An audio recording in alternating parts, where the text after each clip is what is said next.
Ladies and gentlemen, welcome to this fifth and last day of the G20 Interfaith Forum 2020. Throughout this gathering, 147 policymakers, religious representatives, scientists, and activists have shared their insights in 18 thematic sessions on the potential and impact of joint interfaith action. The discussions on peace building, empowerment efforts of women and young people, tackling the COVID-19 pandemic, and protecting the environment were attended virtually by over 80,000 participants from 111 countries, 8,000. Those participants raised questions and engaged with each other on those topics. On behalf of the organizing partners, the G20 Association, the Keshishian International Dialogue Center, the United Nations Alliance of Civilizations, and the National Committee for Interfaith and Intercultural Dialogue in the Kingdom of Saudi Arabia, it is my pleasure to welcome you to the final day of the G20 Interfaith Forum 2020.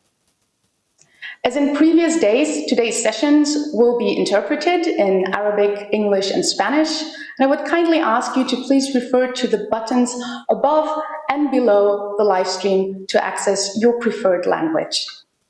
Furthermore, there are supporting documents available for today's plenaries as well in the bottom left corner of this virtual environment, and we do encourage you to exchange with other participants in the chat on the right-hand side of the live stream. Please note that the chat is meant to be a safe space in which we ask you to remain respectful and dialogical.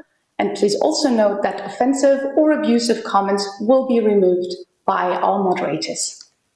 All the sessions have been recorded and are available on Keshishian's YouTube channel. And for selected highlights, we invite you to also visit any of the partners' websites as well as social media.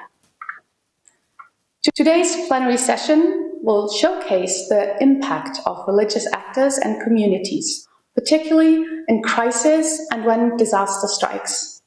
And on this note, it is my great pleasure to invite our first speaker for today, His Holiness Catholicos Aram I Keshishian, Patriarch of the Catholicosate of Great House of Cilicia, to deliver his keynote remarks. Your Holiness, welcome. Please take the floor.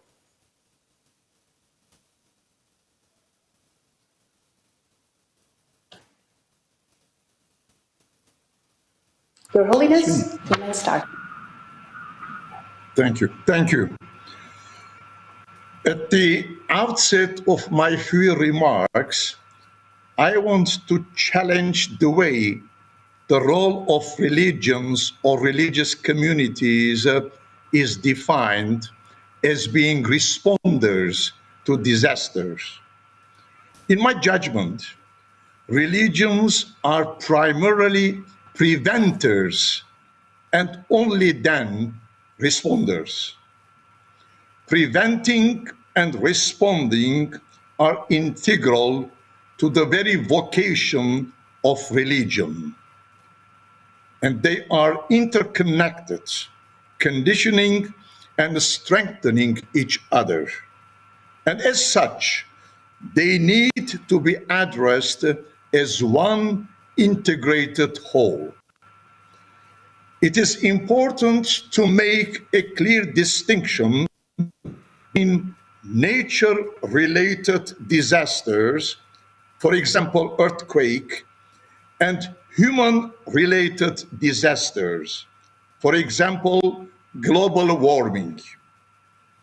In the case of first, the root causes are related to ecosystem, while in the case of second, to human being. The specific role of religion is determined by a given disaster.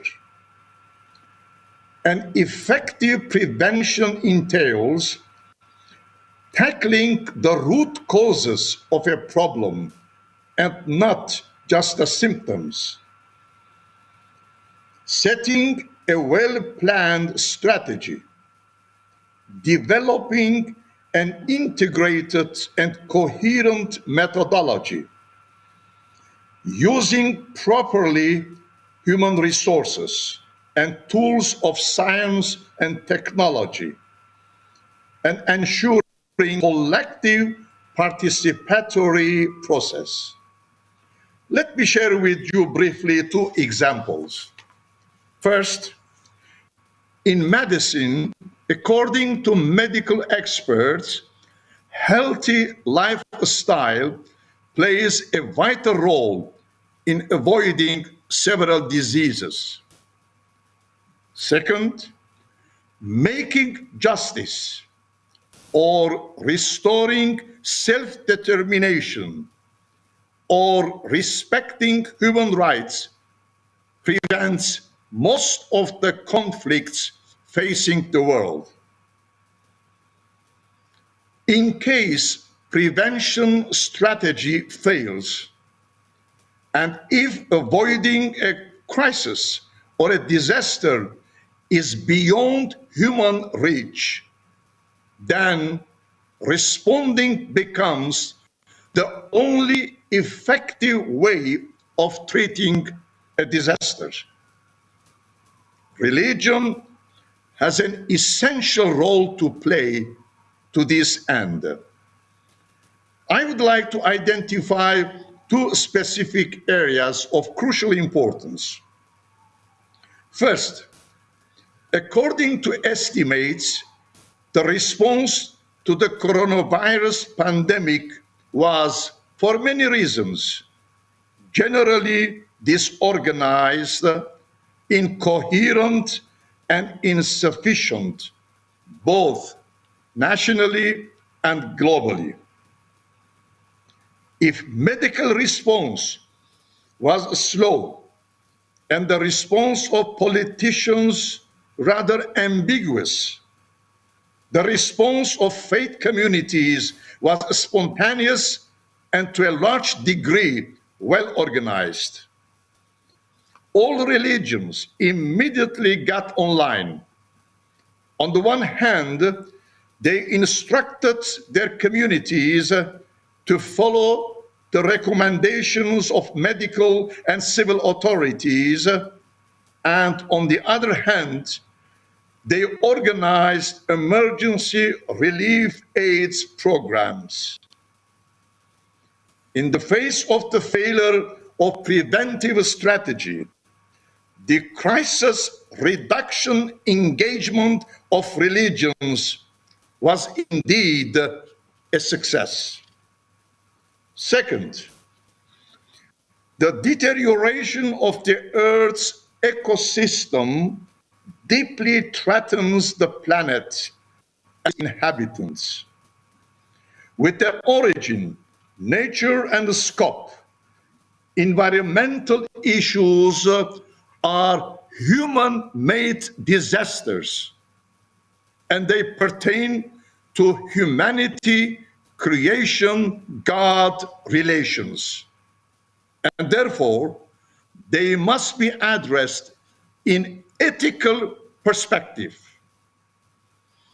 The ecological crisis is due to abuse and misuse of the creation by human being and his unfaithfulness to God-given vocation, both in preventing and reducing of Earth-related disasters such as global warming.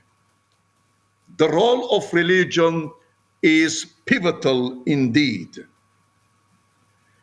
In disaster risk reduction, in my view, religion, with its broad networks, could play a major part by helping to early warning processes, by contributing to efforts aimed at peace with justice, by building broader partnerships at grassroots levels, by providing information and human resources, by promoting awareness building through people-oriented education, and beyond social action and humanitarian assistance by working for healing and reconciliation. In conclusion, as essential part of civil society and as a major player in disaster risk prevention and reduction, religion, all religions in fact, must be taken more seriously by civil authorities. Thank you.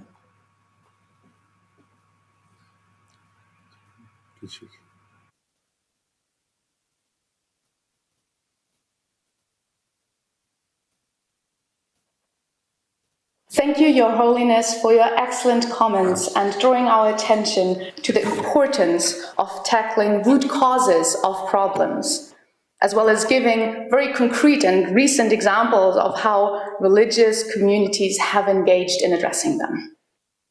As we have heard, religious communities and leaders are essential preventers and influential responders when communities face upheaval and natural disasters. Today's plenary will reflect on the needs and achievements of religious actors in disaster response, as well as advancing the Sustainable Development Goals. It will be led and moderated by Her Excellency Dr. Thoraya Ahmed Ubaid, former member of the Shura Council on the Kingdom of Saudi Arabia and former Executive Director of the United Nations Populations Fund, as well as former United Nations Under-Secretary General. Dr. Ubaid, it is an honor. The floor is yours. Thank you very much. Bismillah ar-Rahman ar-Rahim. Assalamu alaikum wa rahmatullah wa barakatuh. In the name of Allah, most gracious, most merciful, may the peace and blessings, mercy and blessings of Allah be upon you. I would like to thank Kaised and all its partners for making this very special event possible. I am honored to be among distinguished guests and leaders of thought and faith-based networks, as well as speakers from outside this spectrum. Secretary General Faisal bin Muammar has taken the bull by the horns, as it said, by venturing into the interfaith dialogue long before it became mainstream as it is now, making Abdullah bin Abdulaziz, rest in peace, Allah yarhamu yutayyib tura, for this critical initiative. I remember my experience with introducing this subject at the United Nations Population Fund. When I was nominated by the government of Saudi Arabia for the post of executive director, I felt a wave of reactions around me. A woman from Saudi Arabia dealing with women empowerment agenda of UNFPA. So my professionalism was initially questioned because of both my nationality and my religion. But I believed in the power of people to change their own lives, because change can only come from inside. And for people to change, they need to have the courage to review their values and beliefs, expand those that make life better for everyone, and discard those that bring harm to their families. And as His Excellency said, His Holiness said, to bring healing and reconciliation to communities, especially for young girls and women. Our role was to provide a safe space for such discussion to take place. I was lucky to have at UNFPA a colleague and a dear friend, Dr. Azza Karam, who is now the Secretary General of Religions for Peace and who spoke in this forum. We established the largest network of faith NGOs among UN organizations within the context of gender, culture, and human rights. These faith NGOs provided and continue to provide reproductive health services to women in their communities, from maternal to child health, to safe motherhood, to protection from sexually transmitted diseases, especially HIV, to protection from violence against women and girls, and much more.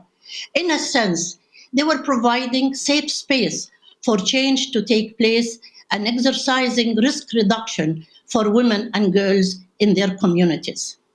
The network also included faith-based leaders who were willing to speak out in support of ensuring the dignity of all people, especially the most vulnerable in the communities, and often they are women and girls. It was a rough road, but it's the combined power of both faith and commitment that allowed us to convince the other UN organizations to move in the same direction, and an interagency committee was established to coordinate the efforts of its members within the context of ensuring that faith-based organizations are active members in a positive way in multilateralism. Now to turn to this panel, COVID-19 has made everyone aware of the need to work together to mitigate the impact of this pandemic.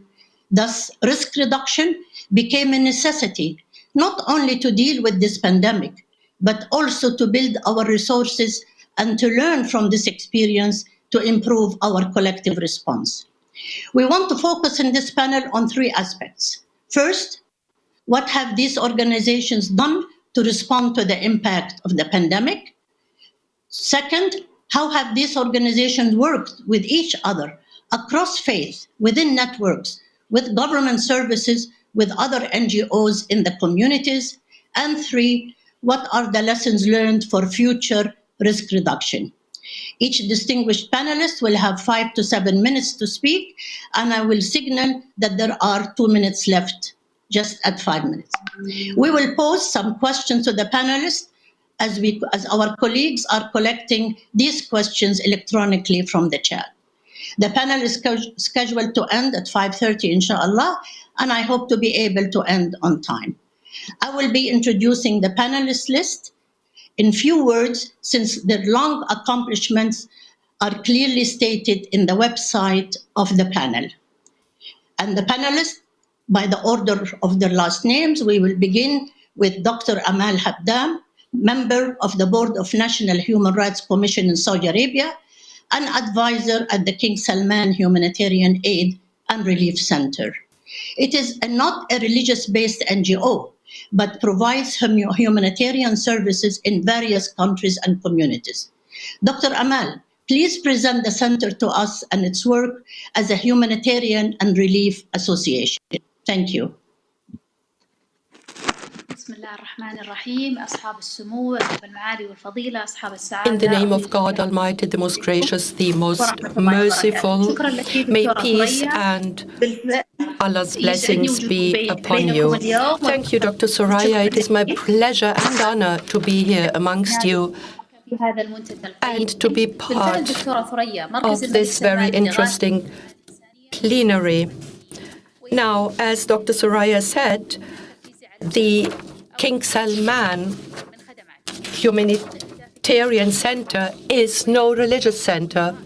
It looks as its role to be a pioneer to provide aid and relief to the whole Islamic world and also to other countries, to provide help and relief for people who need it. Through cooperation and coordination with all religions and ethics.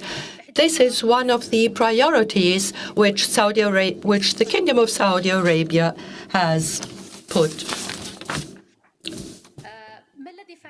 for its aims. Now, since the beginning of COVID-19, the Kingdom of Saudi Arabia tried to provide much help and much assistance in order to be able to provide help and relief to people according to the wise vision of His Majesty King Salman bin Abdulaziz of Saudi Arabia. It was one of the pioneer and sort of roadmap in order to deal with the pandemic. It also was implemented in accordance and in coordination with the help of international communities and countries.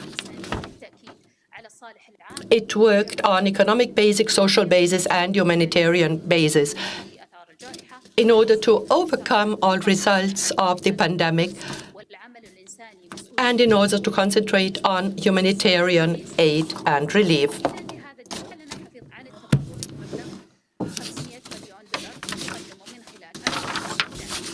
the Saudi Arabia, is one of the largest donors, of course, in the field of humanitarian and development aid, in order to provide help to the international community with more than $10 million to different funds and relief agencies in order to fight against the pandemic. We provided $32 million to Yemen, Somalia, and Palestine. On the regional basis or local basis, we also provided help to all residents, may they be citizens of Saudi Arabia or also others, without holding them accountable, especially those who broke their residence visa. In 2015, King Salman opened a platform in order to be able to provide Saudi help through a transparent way and in coordination with all responsible agencies.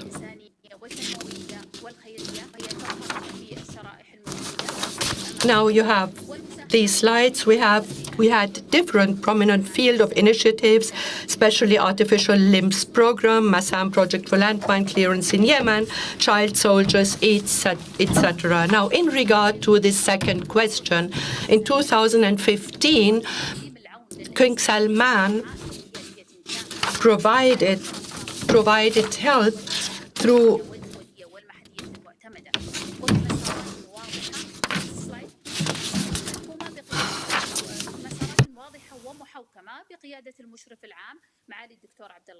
نعتذر عن عدم الترجمة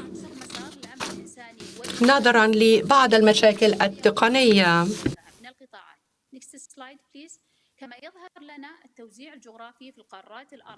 As you might see on the next slide, we do provide help and assistance and relief to many countries over the whole world.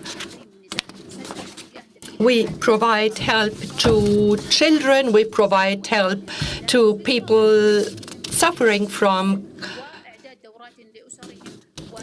crises, and we provide free treatment, especially for children, in order to enable those children to grow up and find and set up their lives. Also, we provide programs for landmine clearance in Yemen. We also have the artificial limbs program. We have 5 projects in Yemen. We have the Massam project of landmine clearance in Yemen, as I mentioned. We have the child soldiers rehabilitation program in Yemen and projects focused on women and children.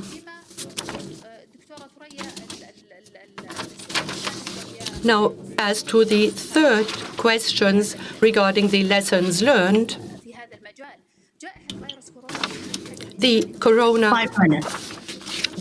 corona pandemic, of course, stopped the movement of people around the world. Now,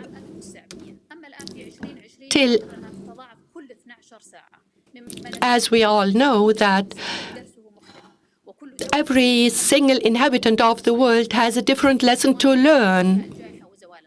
And I think we have lessons to learn even years after the pandemic, after we overcome the pandemic. Therefore, we need to find new strategic priorities, especially in regard to education, research, scientific research, and health. Also, the scientific progress is not enough to provide health, but we need free health service, especially in regard to the pandemic, COVID-19 pandemic. We need an overall strategy in order to overcome this pandemic.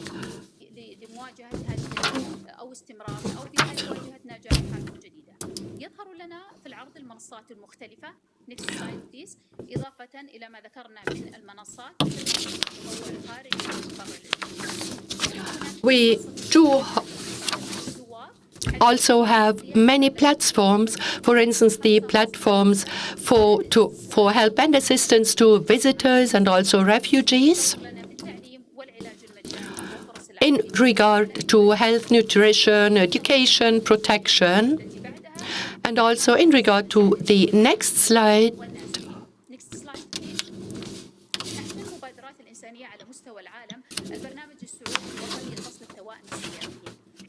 And another very important, let me also point out another very important program in regard to the program of the Kingdom of Saudi Arabia in regard to the separation of Siamese twins.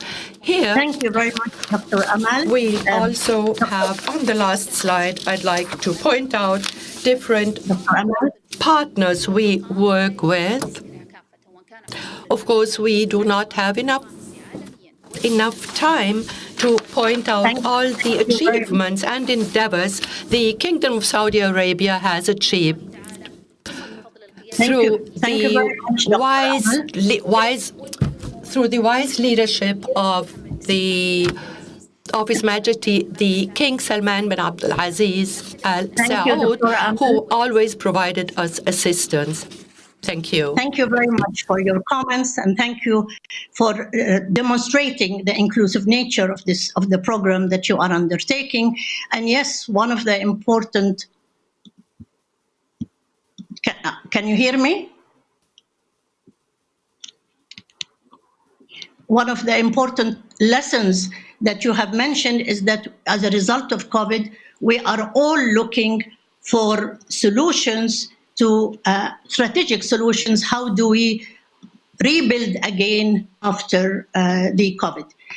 It's my honor now and pleasure to introduce Sister Sharon Eubank, LDC Charities and Relief of Society Presidency of the Church of Jesus Christ of Latter-day Saints. Sister Sharon, it's yours. Thank you. I thank all my colleagues for their fine comments today and also earlier in the summit.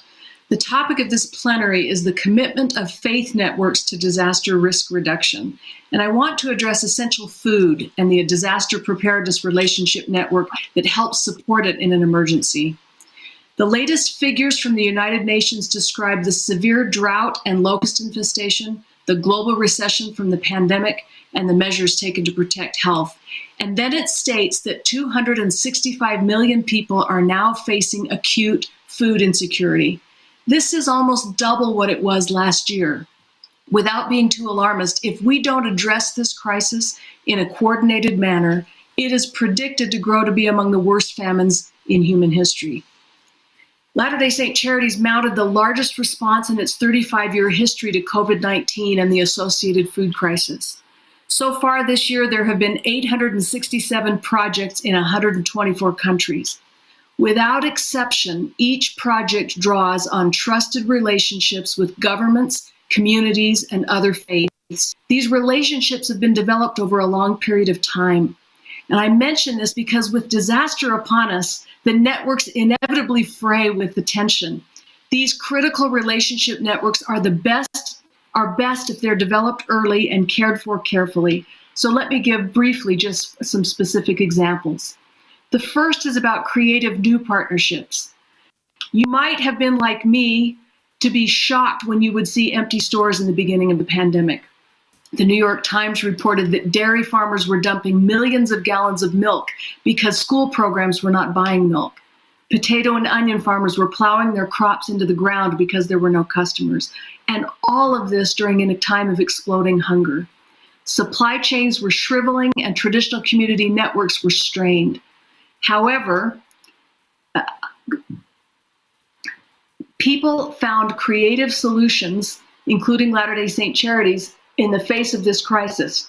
They began purchasing milk and potatoes and other raw products. New partnerships with producers were formed. Local cheesemakers agreed to turn all that excess milk into Swiss cheese for food banks. Latter-day Saint Charities bought tons of potatoes and shipped them out to food pantries across the country. Surplus potatoes and milk were dehydrated for transport to other places.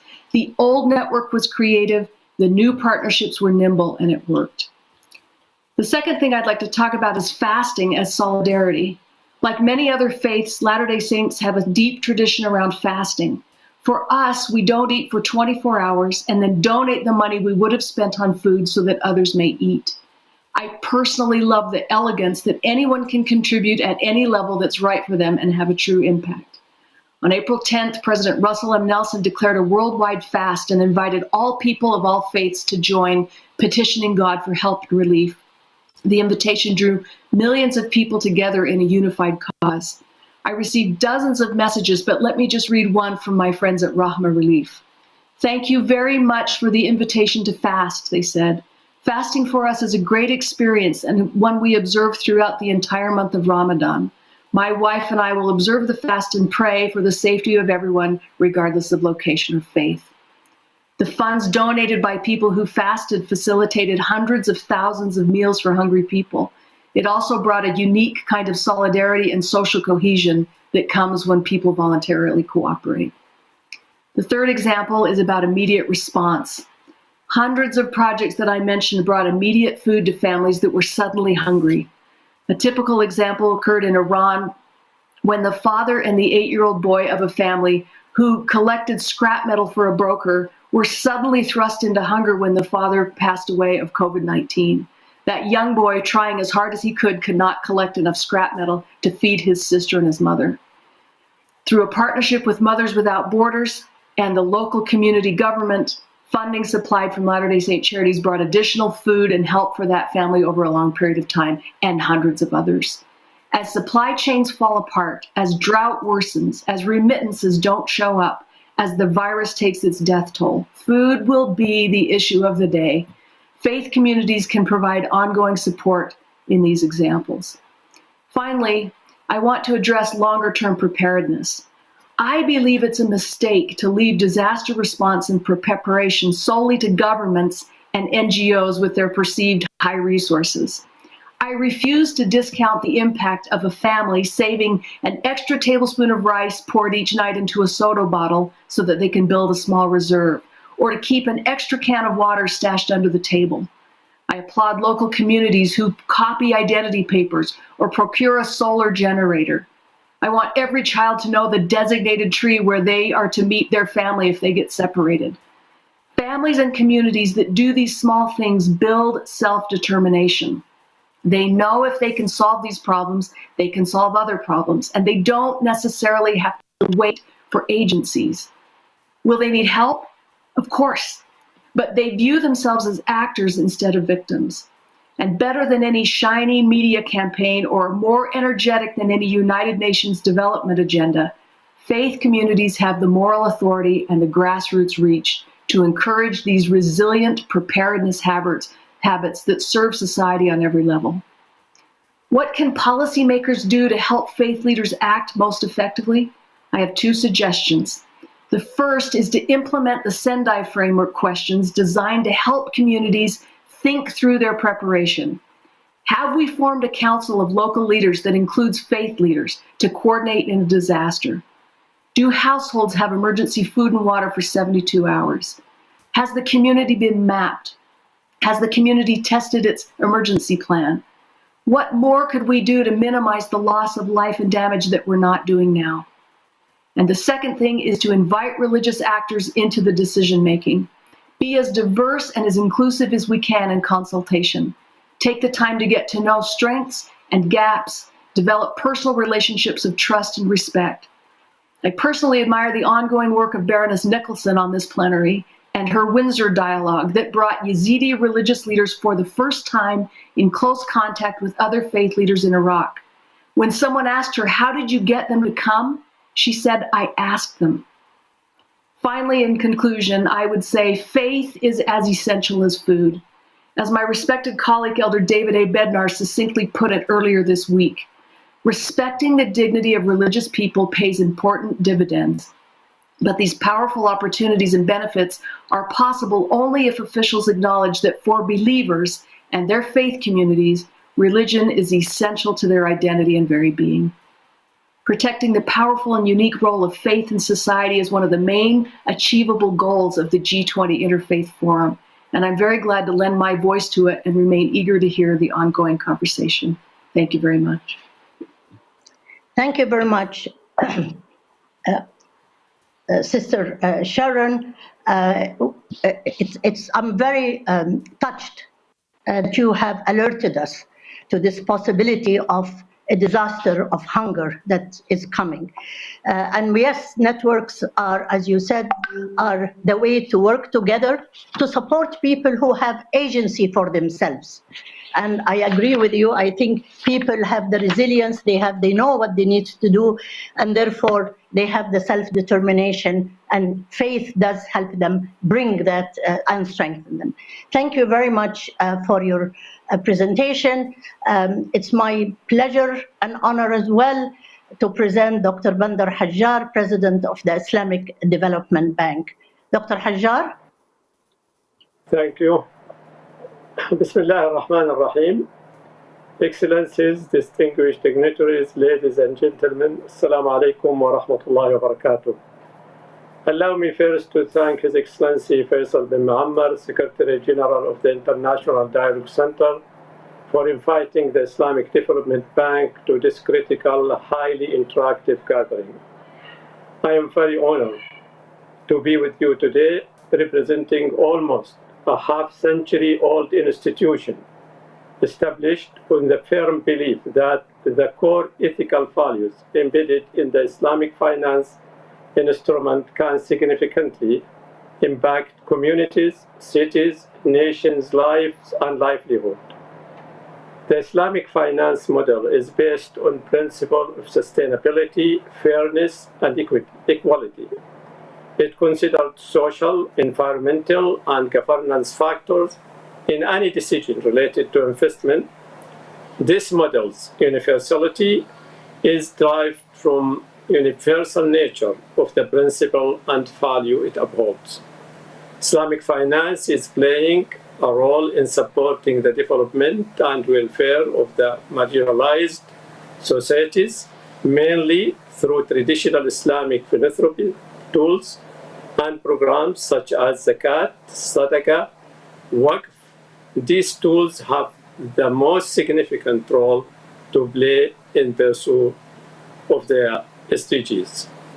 We view the Islamic finance as a form of ethical and sustainable investment. It is a participatory economic model in acknowledging its crucial role in development. Islamic finance is growing globally. The United States and some countries in Europe, particularly Britain, have already introduced the model as a complementary to their conventional system. According to the 2016 report by Standard & Poor's, Islamic finance is especially relevant in addressing 12 of the 17 SDGs, and the Islamic Development Bank in 2015 released the report stating that Islamic finance addressing 9 out of 17 SDGs. Excellencies, distinguished dignitaries, let me now touch upon what the ISDB has been doing to address fragility and reduce the risk posed by disasters to the communities we serve. According to the OECD State of Fragility Report, 29 out of 58 fragile states are ISDB member countries. 70% of the global refugees and internally displaced people are from our member countries. 8 out of 12 refugee hosting countries are also ISDB member countries. Over the past 2 years, the ISDB has developed several policies, strategies, and action plans to prepare, to prevent, and swiftly respond to the increasing multidimensional challenges facing our member countries. These include fragility and resilience policy, disaster risk management policy, climate change policy, women and youth, and reverse linkage. The ISDB, guided by its new policy and strategy, promotes social cohesion, inclusion, and active participation of local, national, and regional stakeholders toward achieving impactful results on the ground that contribute to resilience building, and long-term social and economic stability development. In 2020 was a rather challenging year for the world, so it is the case with our member countries affected by compound crises that eroded necessary social and productive infrastructure. Since the outbreak of COVID-19, the ISDB group has spared no effort to help its member countries fight the pandemic. It has rolled out the strategic preparedness and response program with the 3 R's: approach, respond, restore, and restart. The program aims to respond to the immediate health care needs, restoring social and economic assets, focusing on small and medium enterprises, jobs, livelihood, and restarting the economy that will ultimately contribute to 2030 agenda. Distinguished dignitaries, the ISDB has been instrumental in promoting education, women, youth empowerment, supporting refugees. These sectors area, I believe, are in line with the United Nations Alliance civilization pillars.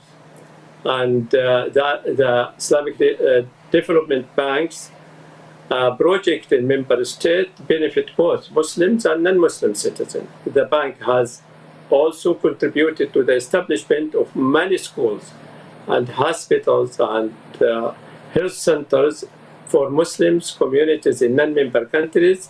Students and citizens from other religions study in this school as well. Despite the achievement, reducing risk in fragile contexts need more. It requires innovative and out-of-the-box solutions tackling the root causes of the crisis and creating hope for the most vulnerable and hard-to-reach community. Since taking office as the ISDB president in 2016, I have decided to focus on developing capacity in science, technology, and innovation, reducing the threat posed by disasters will require new technology solutions and innovation designed domestically by the people who know best the environment. The Transform Fund has received expressions of interest from more than 122 countries to join the recently launched 1 million special allocation. Another pillar of transformation is to turn the ISDB into a bank for development and developers. The conversion takes form in the economic empowerment approach that we advocate and resolve to build partnership with the broad range of actors and institutions. Economic empowerment approach is a paradigm shift from merely achieving the targeted beneficiary financial inclusion to accomplish their full economic inclusion. It is effective win-win pro-poor business intervention. Several ISDB interventions applied to the economic empowerment. We have recently launched the Strengthening Economic Resilience and Vulnerable Enterprise, we call it SERV program, that help address the urgent and long-term need for small and medium enterprise. Let me conclude by highlighting the crucial importance of partnership, illustrating that by initiative we launched in 2019 with UNIDEP development partners and international NGOs to help over 100,000 young refugees gain access to education and economic opportunities, and the international aggregate.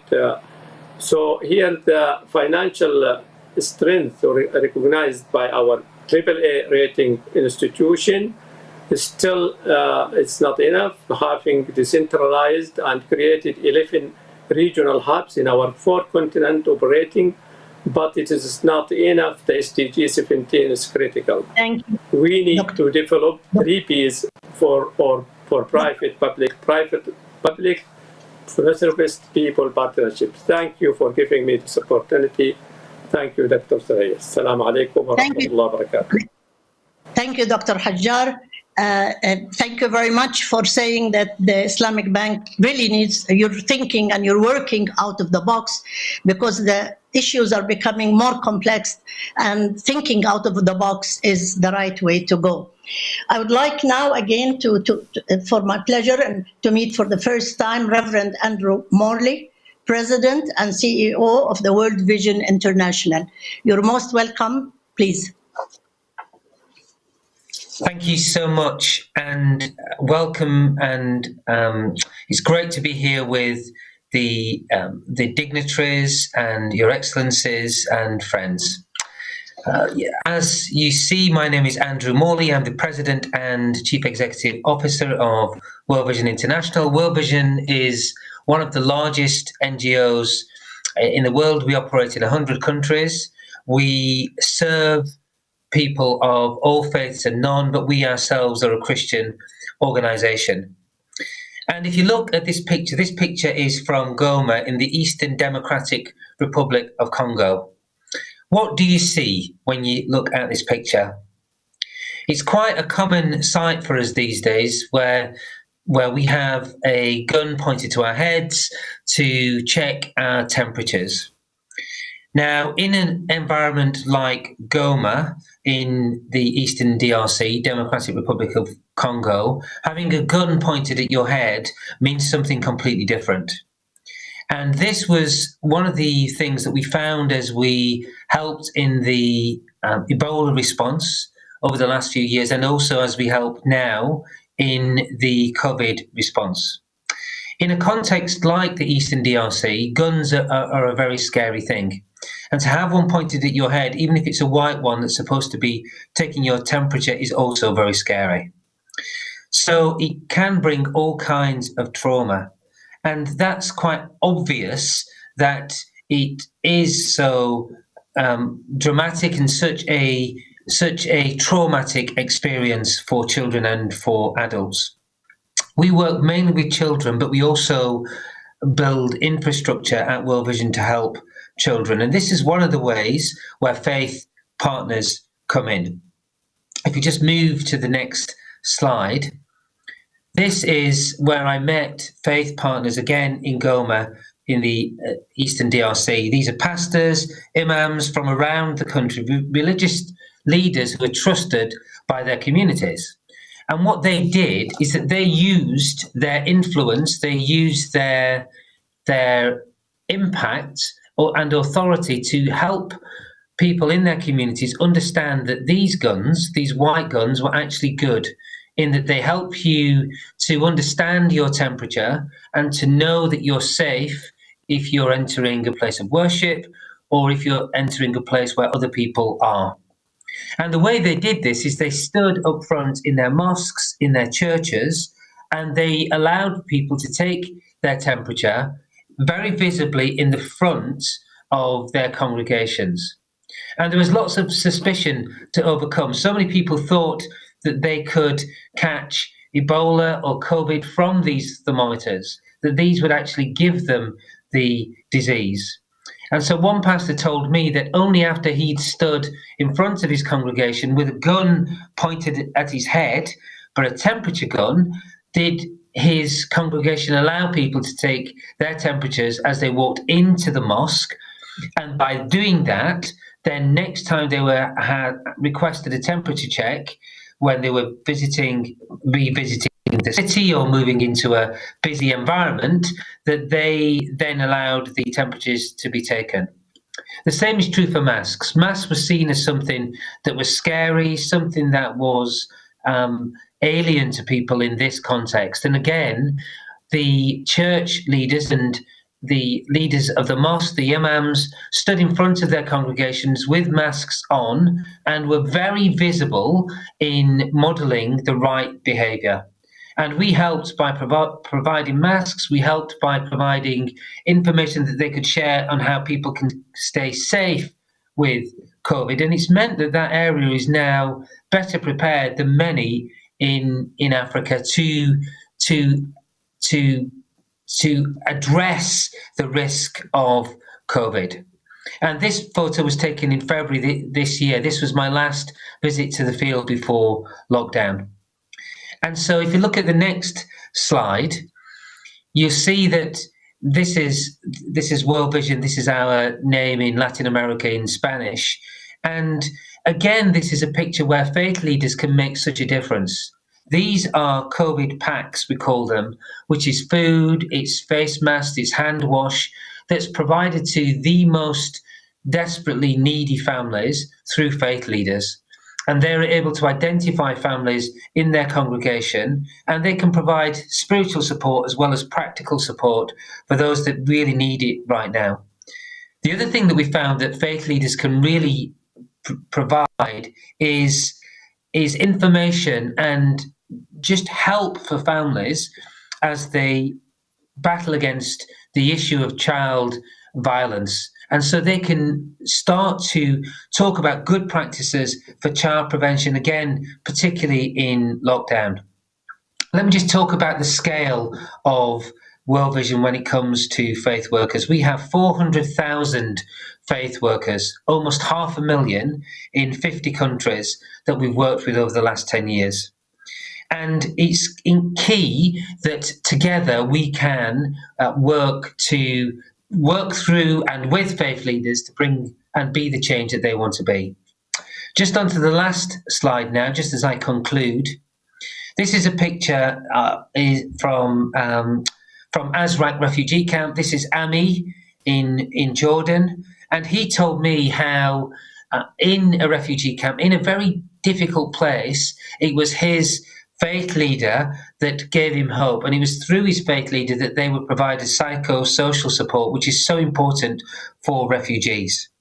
So once again, to conclude, faith leaders are on the ground, they're trusted, and we don't think of them as a resource, we think of them as partners. And so we try to work with them to be the change and to model the change that they want to see in their communities. And that is the power of partnership with faith leaders. Thank you, and I look forward to the discussion. Thank you, Reverend Morley. Certainly, you gave one of the very important examples of how to recognize the fear of people and to work with it, and then by example, to help them remove that fear and adopt the positive behaviors. And certainly the lessons that the places of faith are also safe places where people can find solutions and comforts. Thank you very much. We move now to our fourth speaker, and it's really an honor to see Baroness Emma Nicholson. I had met her a long time ago, and I'm happy to see her here when she was working on the project in Iraq. And Baroness Nicholson is in the House of Lords, and she supports various NGOs to improve the lives of people. Baroness Nicholson, it's yours. Thank you very much, Thoraya. It's a particular pleasure to work again with you. Absolutely delightful. We did great things earlier, and perhaps there's another opportunity after this important conference to do some more together. First, may I say a very warm thank you for the very kind invitation for 2020 G20 Interfaith Forum that I could spend a few minutes with you. I also take this opportunity to thank the Interfaith Forum for inviting me to join them in the Netherlands in 2019, which was an absolutely fascinating couple of days, and I highly, highly valued it. Thank you so much. If I could speak my remarks in the context of the Ammar Foundation, which has already been mentioned most kindly by Sister Sharon Eubank of LDS Charities and the Relief Society Presidency of the Church of Jesus Christ of Latter-day Saints. In that context, which is also the context that you have just mentioned, I'd like to frame my remarks within that pattern. The Amar Foundation, we started work in Iraq and Iran and Lebanon and in the area generally, but have also been working for a long time in the Eastern and Central Europe and in one or two other parts of the world. We've just begun in Africa. And the purpose of the Amar Foundation is most clearly to help other people in difficulty, but specifically to manage cooperation and coordination rather than conflict and opposition. So when we started work in 2014 with the Yazidi people, already mentioned and in greatest difficulty because they've been the victims of one of the worst crises that humanity can create, which is religious persecution, one of the very, very most vile acts that humans inflict on others. It was very clear that our cooperation and coordination pattern, which we had been fulfilling since our foundation in 1991, was exactly what was needed. So we have been working closely with several crucial partnerships.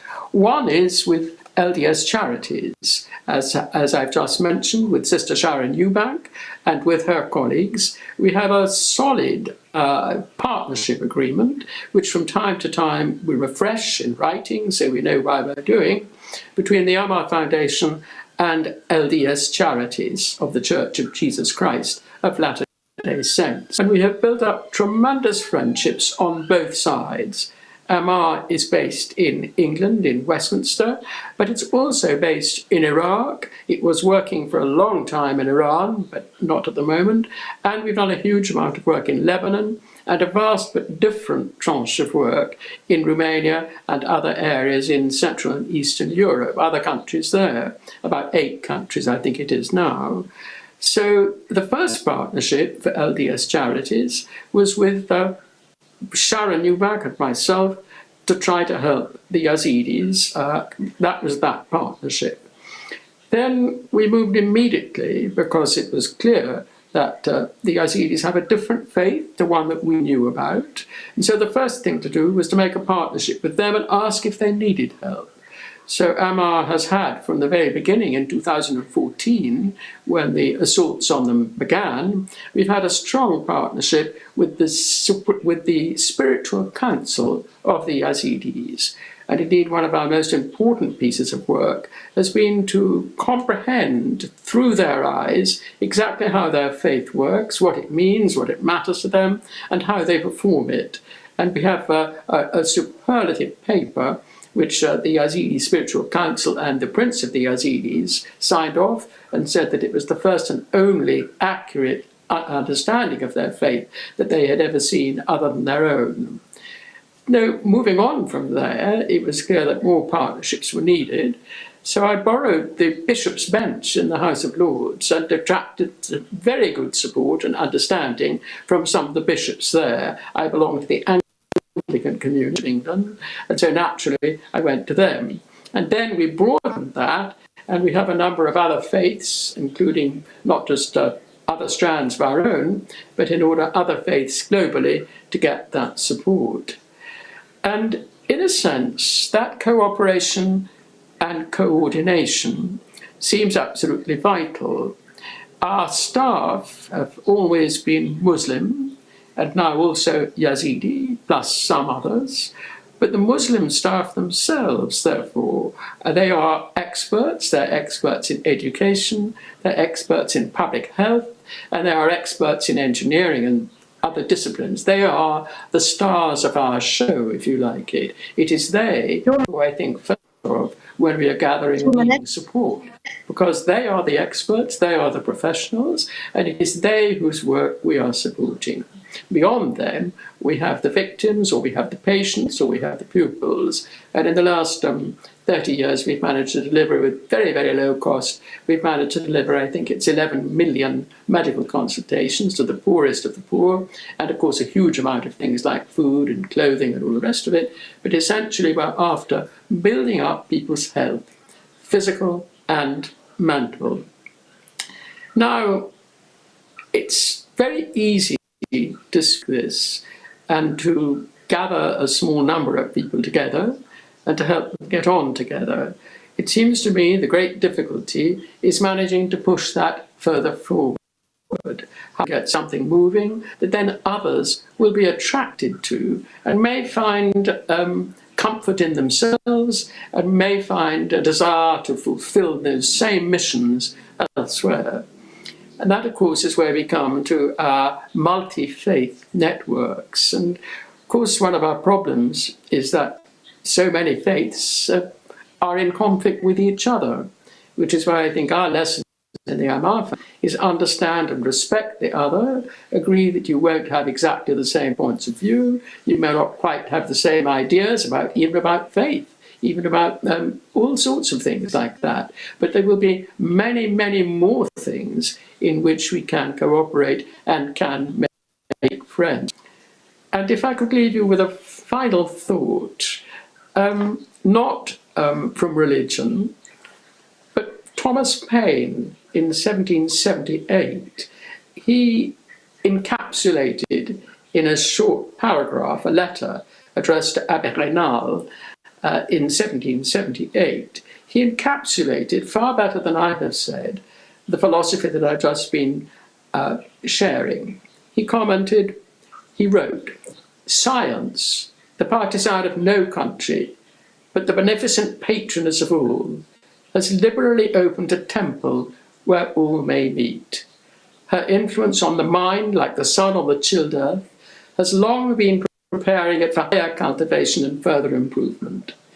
The philosopher of one country sees not an enemy in the philosophy of another. He takes his seat in the temple of science and asks not who sits beside him."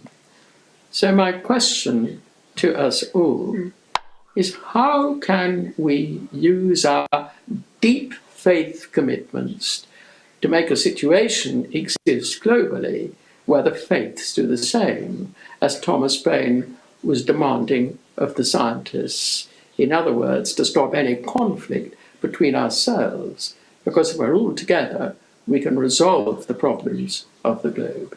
Thank you very much. Thank you very much, Baroness Nicholson. And thank you. I believe Amar, the NGO in Arabic, is I'mar, which means to build the lives of people, to build something positively. And thank you very much for your last words. We come to our last speaker in the panel, but of course there will be questions and a dialogue. Mr. Fadlallah Wilmot, who's the regional manager for the Middle East and Africa for Muslim Aid. Please, it's yours. Mr. Wilmot? Sorry, I forgot to switch on my mic. Okay, can you hear me? Can I be heard now?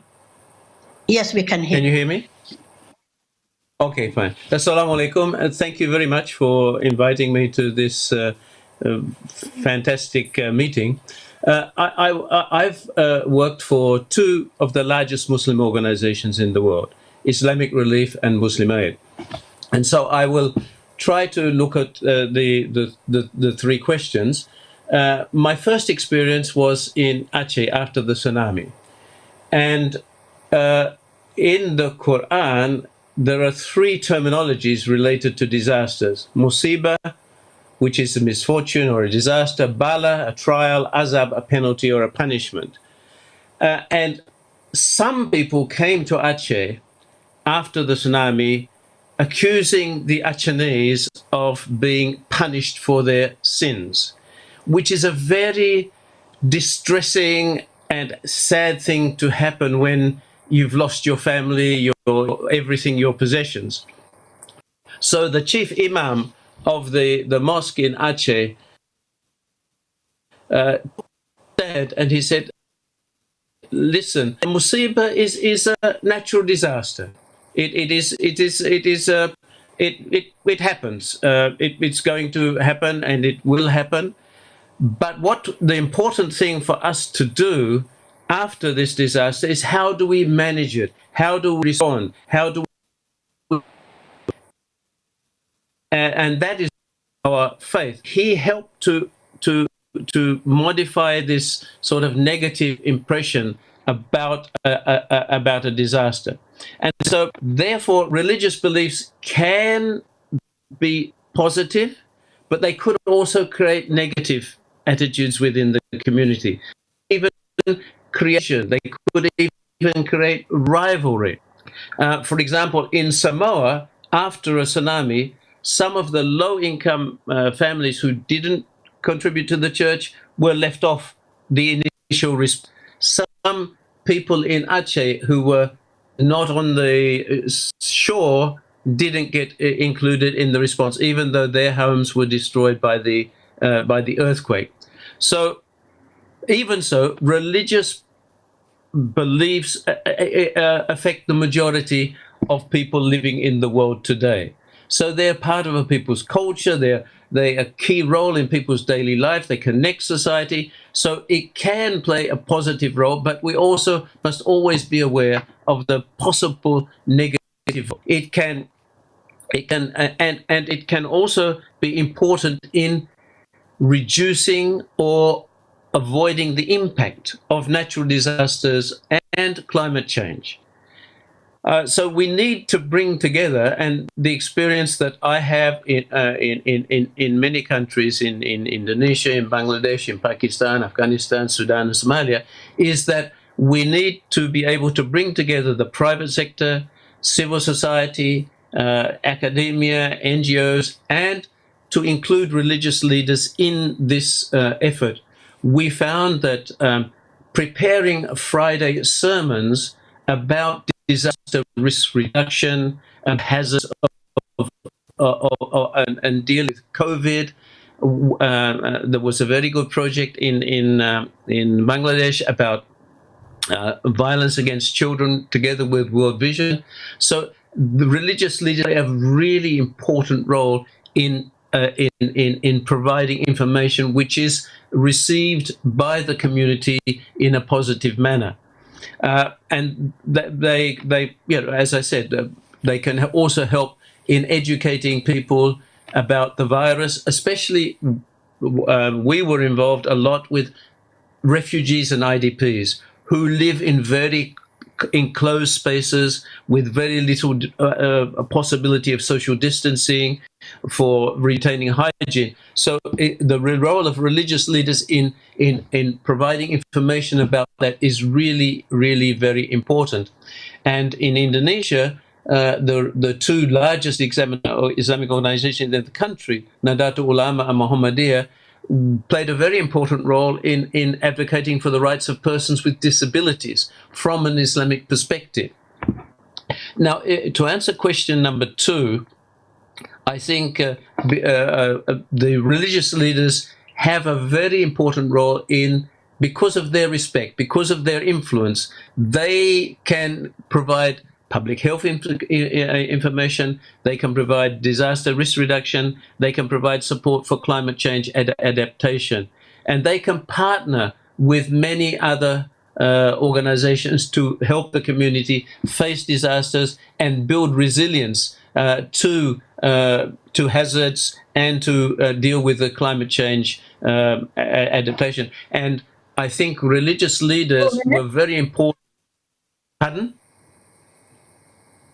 What did you say? 2 minutes. 2 minutes. Oh, okay. Okay, fine. And then if we remember back to the Ebola crisis and also about the COVID crisis, the issue of burials, religious leaders played a very important role in advising communities how to deal with the issue of a burial without infecting other people. And also religious leaders played a very important role in getting people to accept social distancing in places of worship. I think these are some of the examples. And finally, the third issue of structures to increase, I would say this is as was here, the Sendai framework of 2015-2035, it stresses the need for community-based, cultural sensitive DRR policies. And I think religious leaders do play an important role in that. Religious leaders also can help, especially with DRR, with climate change adaptation, and for social inclusion, for guidance, for leadership, and spiritual support, which is very important after a disaster. There was a study a colleague of mine did after a Padang earthquake in Indonesia in 2009 of both the Confucian and the Muslim communities, and it showed that faith-based community organizations in the city helped and guided their community to cope with the disaster and later on to become more resilient with the knowledge and resources that they had. And as I said, in Aceh, the information about religion and disasters was found in Friday sermons, in religious activities, in other activities in the mosque. So they found a meaning behind the disaster. They could change their behavior to avoid the next disaster. And the same concept was used by the Buddhist community in Japan after the 2011 earthquake. Thank you. I have to wind up now. Okay, fine. So these are the points that I would like to make, that religious leaders can play a very big role, but we also must be very careful not to have any negative impact. Thank you very much. Thank you very much, Mr. Ulmat. I think you raised many of the issues, or what has been said before, you kind of sense brought it together. And if we learn anything from all the distinguished speakers, I think that religious leaders have a role to play. Faith institutions provide safe space. They provide education. They lead by example. They bring social inclusion for people with the spiritual support. But most of all of that together builds resilience in communities so they can deal with disasters in a much more organized and much more internally as human beings, stronger persons. Thank you very much. We have some time for some questions. We have already one question that has come in, and it is for Dr. Hajjar. Dr. Hajjar, the question says, how can Islamic banks help in facing crisis and reduce human disasters?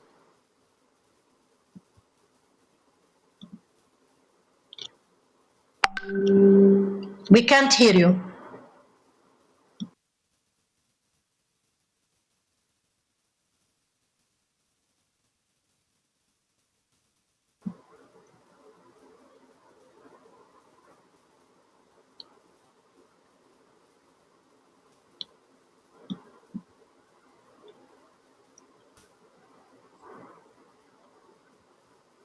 I think you've frozen, Dr. Hajjar.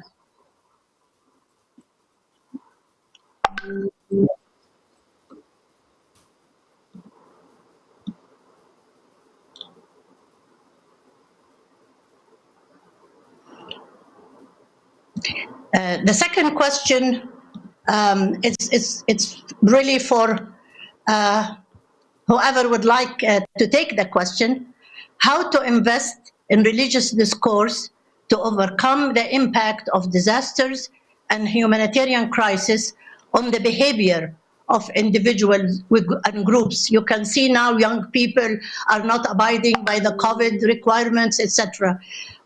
How can the religious discourse,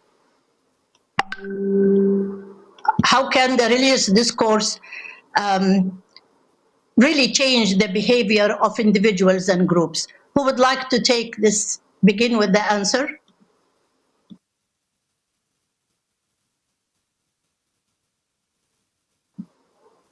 Are you hearing me? Sister Sharon, would you like to take it? Thank you very much. I'm sure that there are many responses that this panel can give, because this is a very broad question, and I appreciate Reverend Morley has already dealt with this a little bit, discussing what was able to happen in DR Congo, and also just Mr. Wilmot describing what has just been very successfully happening after the tsunami in Southeast Asia. I believe that one of the most powerful responses to this is not just the power of what a faith leader can do within his or her own congregation, but the connection of faith leaders to each other, whose traditions may be very different. And so there are many kinds of interfaith councils or local governments that can convene interfaith, because people need to get to know each other and have strong relationships before that disaster strikes. So as problems come up, like mask wearing or fear about having your temperature taken, something like this, there are certain things that we do within our own faith traditions, but there are many things that we can learn from each other. And the dialogue, like we're having here, to be able to have in a small community with the different faith leaders there, would be very, very powerful to learn from each other and best practices from our own traditions. So I might toss this to some of my colleagues on the panel. What have you seen in your own experience that has been effective?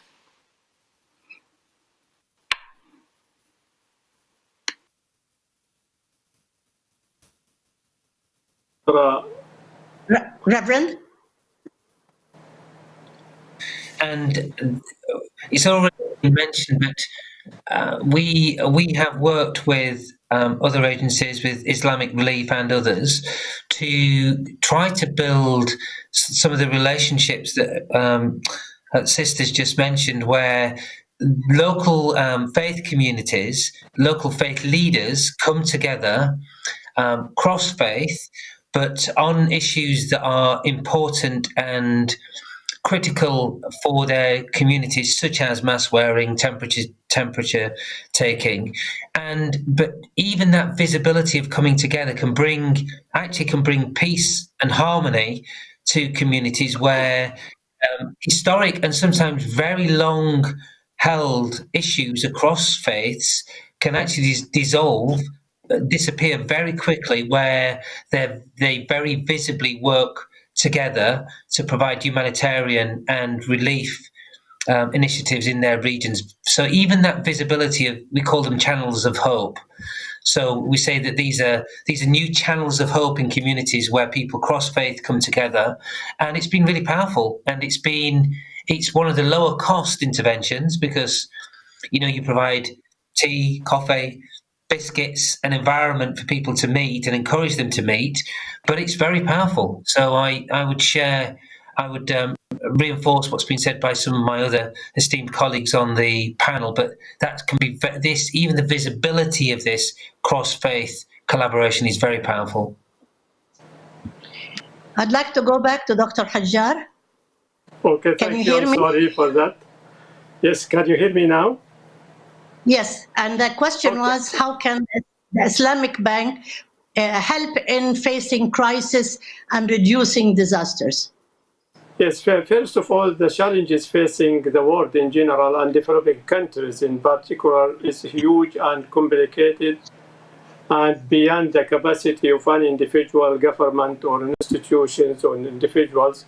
And this is why the Islamic Development Bank, we shifted from the Bank of Development to the Bank of Developers and Development. Developers refers to the government, private sector, NGOs, civil societies, universities, research centers, philanthropists, and all these things. So these kind of challenges facing us, we need really to work collectively, and this is why we changed it from 3 Ps, public-private partnership, to 5 Ps, public-private philanthropist people partnership. And we are, in fact, trying to build inclusive, sustainable, resilience economy that enable these countries to face the risk before it comes. Islamic banks also I just want to mention that this is very important. We are partnered with non-Muslims NGOs. For instance, we have partnered up with the Whitaker Peace and Development Initiative flagship program. This is to empower 168 youth and as partner and leaders in promotion peace and sustainable development in almost in the most vulnerable district in North Uganda and others. So just to conclude that partnership with everyone, with all agencies, is very important and crucial in order to be able to address all the challenges facing our the people and especially the poor countries. Thank you, Dr. Hajjar. I'd like to ask a question to all of you who are working in the field. Your hands are in hot water. Can you tell us, with all this challenge, and I'm focusing on COVID and its impact on communities, can you tell us how, in your view, how do these communities interpret where are we going with COVID? Will it end? Will it not end? How do they feel about it? How do they react to it? And do they feel empowered to be able to deal with it as a community, as individuals, as families? Just because there is so much, people are tired of closing, tired of many aspects dealing with it, and the mental state of people is impacting. So how do these communities try to adjust and accept the fact that it might be long-lived? Who would like to venture first?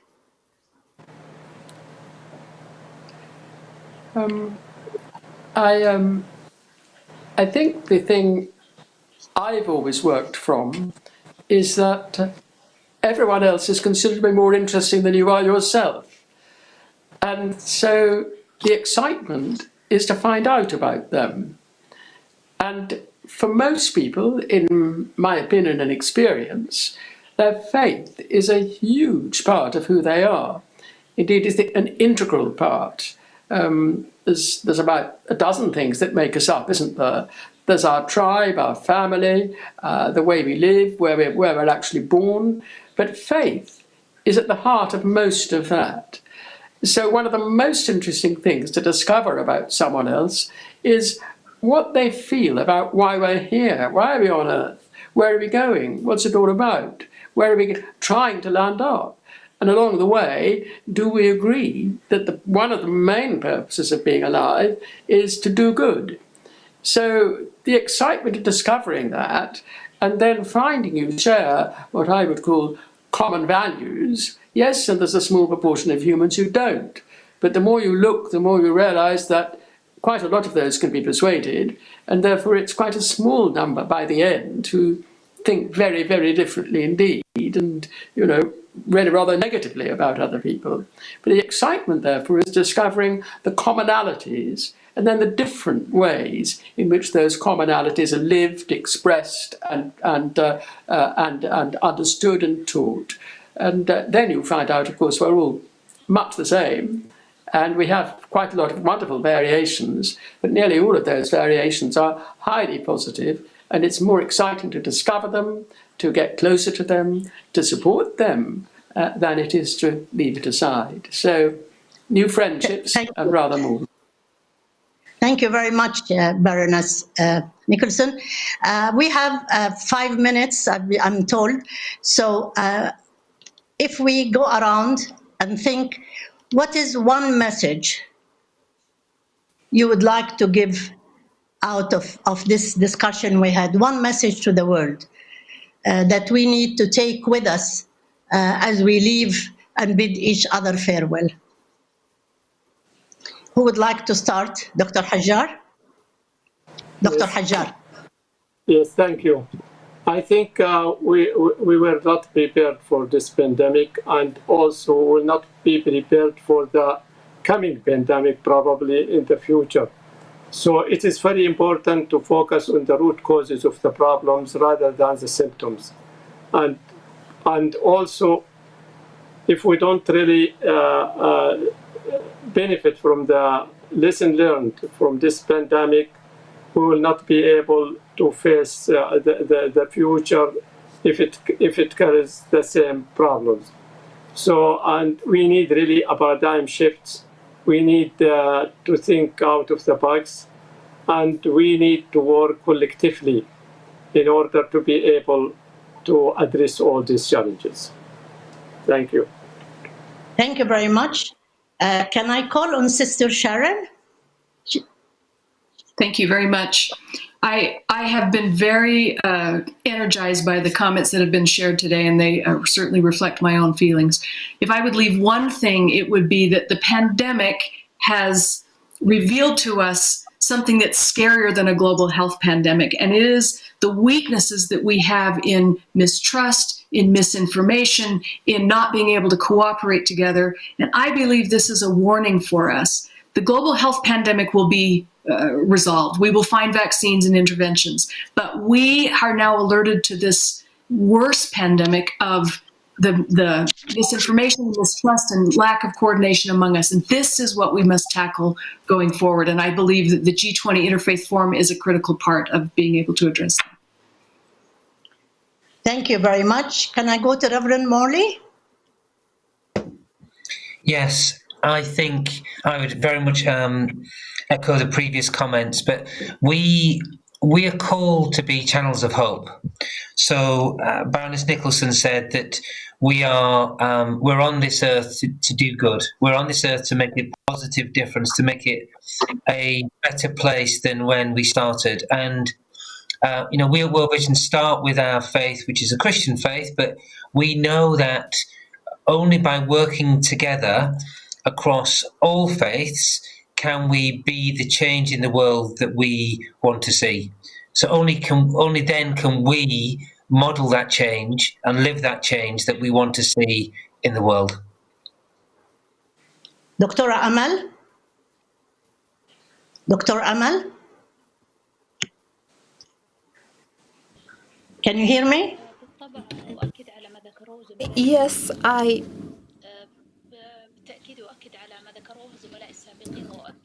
stress on what my dear colleagues have mentioned before, and I stress that belief is key in tackling this crisis, and that humanitarian aid and humanitarian work can help tackle this crisis and other crises, especially in the realm of technological and scientific innovation and research and humanitarian aid for the tackling of the future crises in the world. And thank you.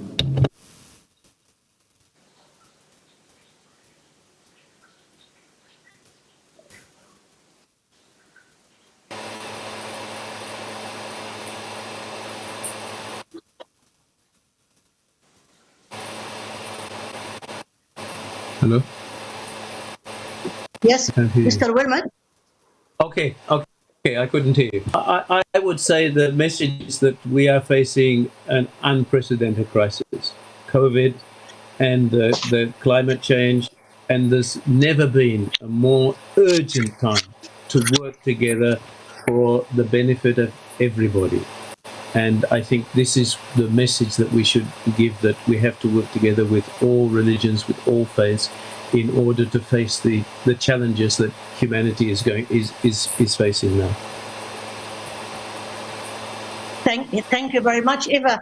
If I can join you in what I learned from this discussion, again, it reaffirmed what I always believe, that the only way is for us to work together across faith, across communities, and empowering people themselves at the communities to be able to change their own lives and to be part of the solution to face disasters and to plan with us how to deal with any forthcoming disasters. I thank each one of you. I think I'm enriched by the discussion. I'm enriched by your experiences. And we pray that to all of our beliefs, in all our beliefs, that we will move out of the crisis in which we find ourselves, but we will learn lessons and be stronger for any forthcoming disaster.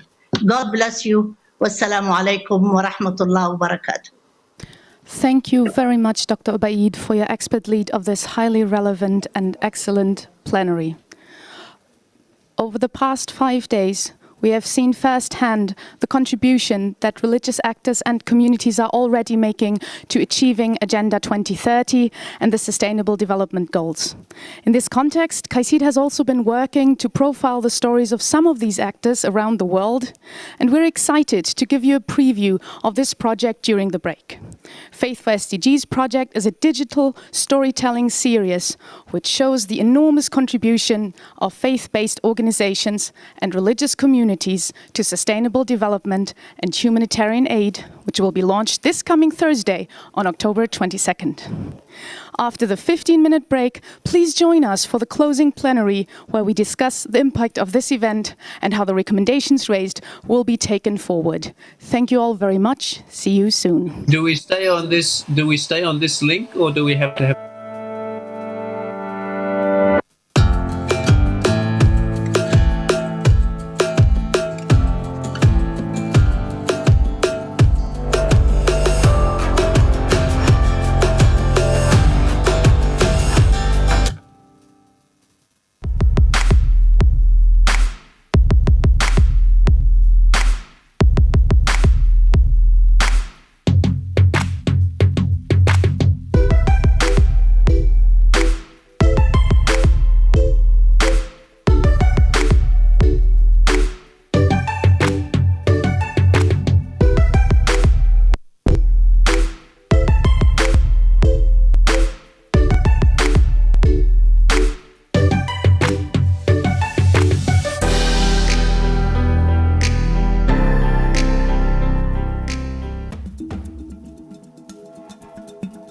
ana mbuyo mu analibe madzi akumwa oro wophikira phala pano panalibe koma pano vuto losero latha ana kupeza madzi akumwa kumasamba kuchoka ku toilet china chilichonse chikhala chili malo chofuna kugwiritsa ntchito madzi ndipo sakuthandiza ana asukulu wokha ndeti nayo ndi tapu imodzi yomwe singakwanise kupasa madzi ana asukulu yonseyi chifukwa chakuchuluka kwa ana amene tili nawo pano pakali pano tili ndi ana okwana 7,000.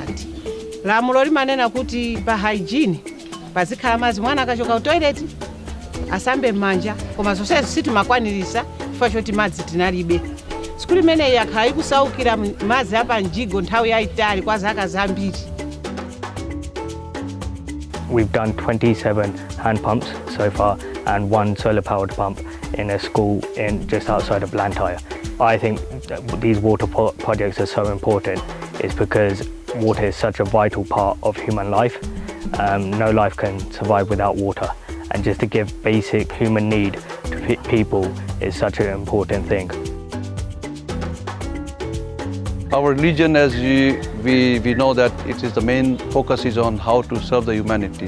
We believe in that, yes, when you serve the humanity, it means your part of the religion is done, you have done your contribution.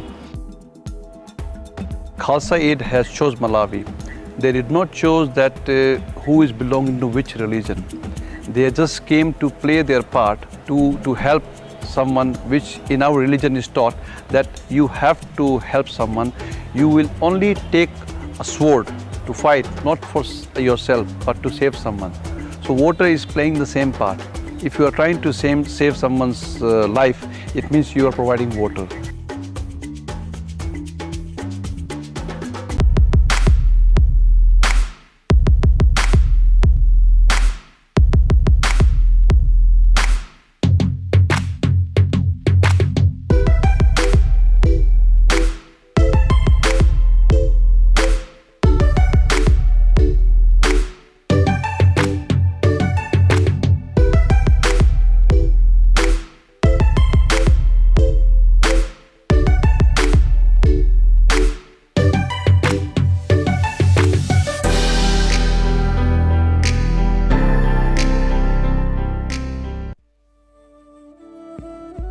There are many problems in the slum. Living in the slum is a very difficult life. A lot of people doesn't have jobs there, and whoever has the job, they may be working in the factory or they may be doing the labor work. And because of that, there is a lot of alcoholism, there is a lot of male violence and domestic violence also. So they try to use any way to come out from this situation, and one of the ways is marrying off their daughter very early.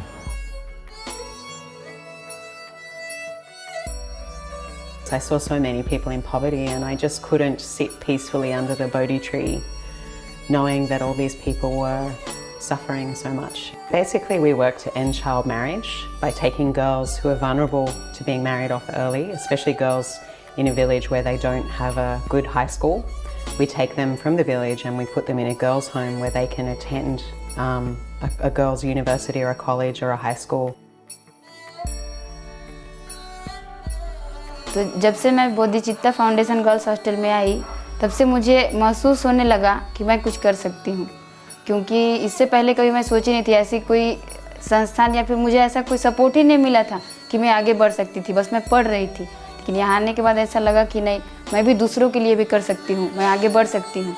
It's important that the government and religious organizations work together. Religious organizations are already part of the community, so they have a lifeline to the community, they have the voice of the community, they know what the community needs. My hope is that they'll become independent and that they'll reach their full potential as happy, healthy, equal human beings who are able to make a difference in the world and become change makers.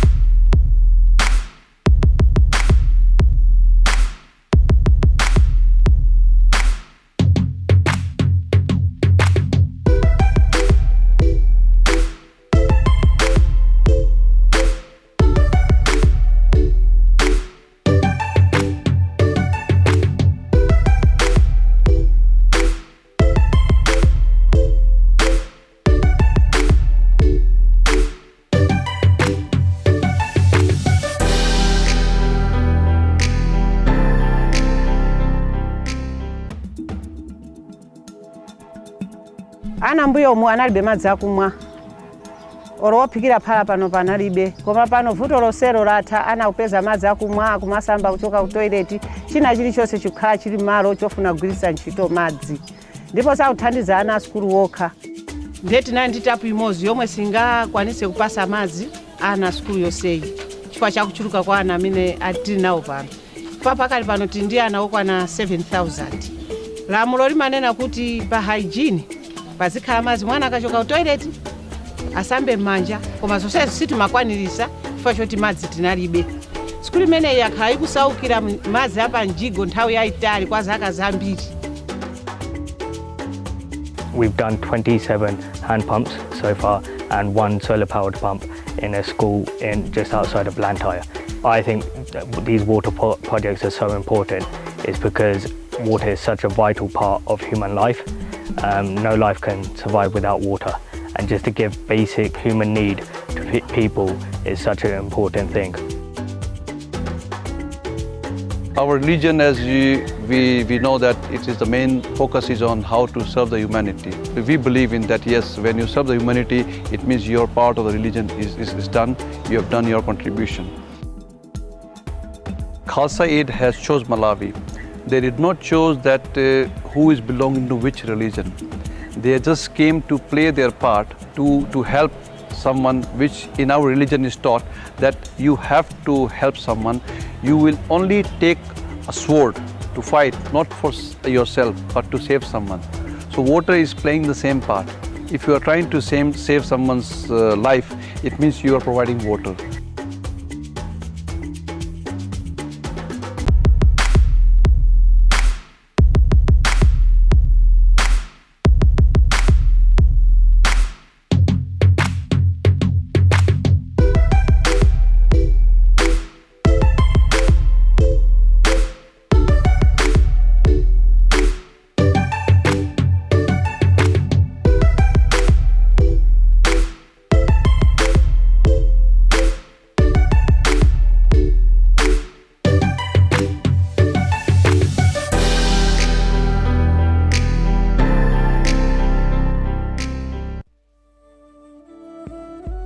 There are many problems in the slum.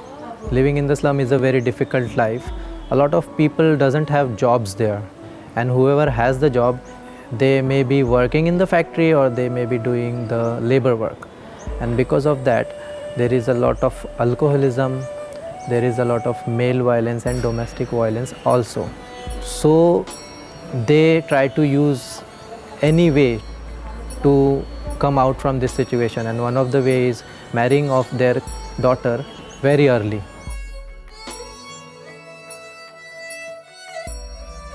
I saw so many people in poverty and I just couldn't sit peacefully under the Bodhi tree knowing that all these people were suffering so much. Basically, we work to end child marriage by taking girls who are vulnerable to being married off early, especially girls in a village where they don't have a good high school. We take them from the village and we put them in a girls' home where they can attend a girls' university or a college or a high school. तो जब से मैं बोधिचित्ता foundation girls hostel में आई तब से मुझे महसूस होने लगा कि मैं कुछ कर सकती हूँ, क्योंकि इससे पहले कभी मैं सोची नहीं थी ऐसी कोई संस्थान या फिर मुझे ऐसा कोई सपोर्ट ही नहीं मिला था कि मैं आगे बढ़ सकती थी। बस मैं पढ़ रही थी, लेकिन यहाँ आने के बाद ऐसा लगा कि नहीं, मैं भी दूसरों के लिए भी कर सकती हूँ, मैं आगे बढ़ सकती हूँ। It's important that the government and religious organizations work together. Religious organizations are already part of the community, so they have a lifeline to the community, they have the voice of the community, they know what the community needs. My hope is that they'll become independent and that they'll reach their full potential as happy, healthy, equal human beings who are able to make a difference in the world and become change makers.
Your Excellencies, esteemed religious leaders, ladies and gentlemen, a warm welcome to the closing session of the G20 Interfaith Forum in 2020. It is my great honor to introduce to you our moderators for this session, Professor Catherine Marshall, Vice President of the G20 Interfaith Association, who will be moderating the session together with Professor Mohammed Abu Nimr, Senior Advisor of the Qasid International Dialogue Center. Professor Abu Nimr, the floor is yours.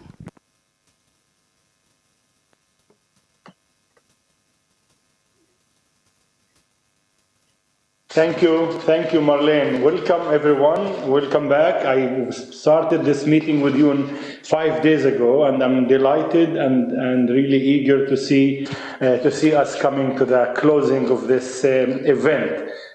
Maybe a best way to start with it is to do the short video summary of 2-3 minutes that we've prepared here that try to capture some samples of what we have. Please play the video.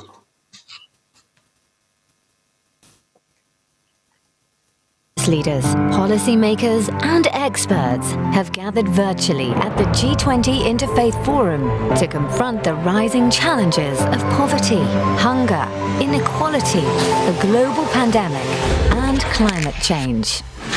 The forum is the culmination of months of regional consultations, which included participants from 70 countries and 5 continents.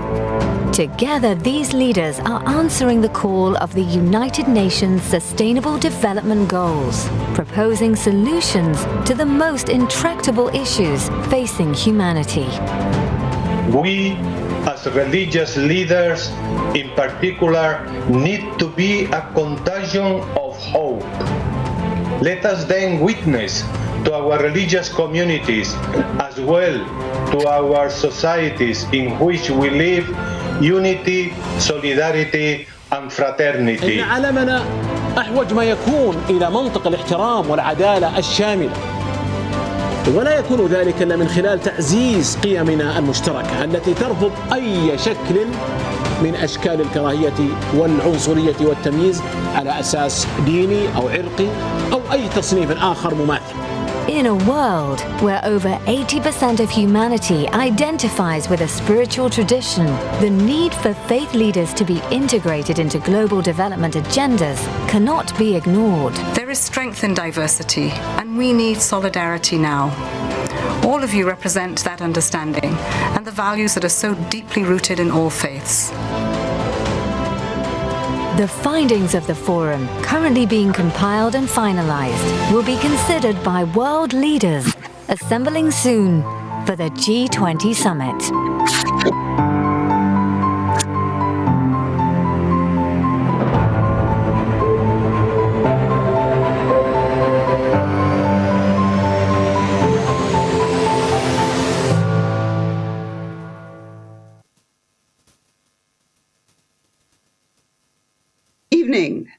Good afternoon, good morning to all. Welcome to the final session where we will be looking at some of the highlights of what has happened during the past 5 days, what is going to happen in the next month, and then where we go from here. So I welcome to this discussion Dr. Al-Moaid, who has very nobly and ably recognized or represented the Kingdom of Saudi Arabia during this extraordinarily complex period. My friend and colleague, His Excellency Faisal, who of course has played a very central role. We'll hear from the Saudi Sherpa, who will guide us in the directions that the government will be taking. And then finally, we will turn to the future beyond Saudi Arabia's presidency of the G20, looking to what's going to happen in 2021 in Italy. Mohammed, over to you. That's indeed our schedule. Let's start with beginning with a local, with the host of our G20 Interfaith Summit this year, and that's it's a video message from Dr. Fahd Al-Mubarak, who's a state minister and member of the Saudi Council of Ministers, and he's also acting as the main coordinator and Sherpa for the G20 formal meeting this year. The video, please. Thank you. Good evening, Your Excellencies, esteemed delegates, ladies and gentlemen. Let me begin by thanking you, Your Excellency, Mr. Faisal bin Muammar, Secretary General of King Abdullah bin Abdul Aziz International Center for Interreligious and Intercultural Dialogue. And I'd like to thank you for inviting me to this Interfaith 20 Summit. I'm also thankful to Dr. Abdullah Al-Hamayyid, Secretary General of National Committee for Interfaith and Intercultural Dialogue. I'd like to first congratulate you on convening this summit despite this challenging year. You have done a tremendous job throughout the year, especially in highlighting one of the three pillars of the Saudi G20 agenda, which is empowering people. Through your working groups, you have been discussing important elements such as children and youth, reducing poverty and inequality, health and well-being, and many more. The Saudi presidency inaugurated its presidency year with an ambitious program with three aims: empowering people, safeguarding the planet, and shaping new frontiers, under one unifying theme, which is realizing opportunities of the 21st century for all people in all countries. Although this COVID-19 pandemic unveiled during the first or the second quarter of this year, we were determined to sail through together to achieve our agenda. The G20 was originally created to tackle challenges and crises of the world, starting back in 2008 on the financial crisis. However, this pandemic is different. It does not only have economic effect, it also has a human impact on people's lives and livelihood.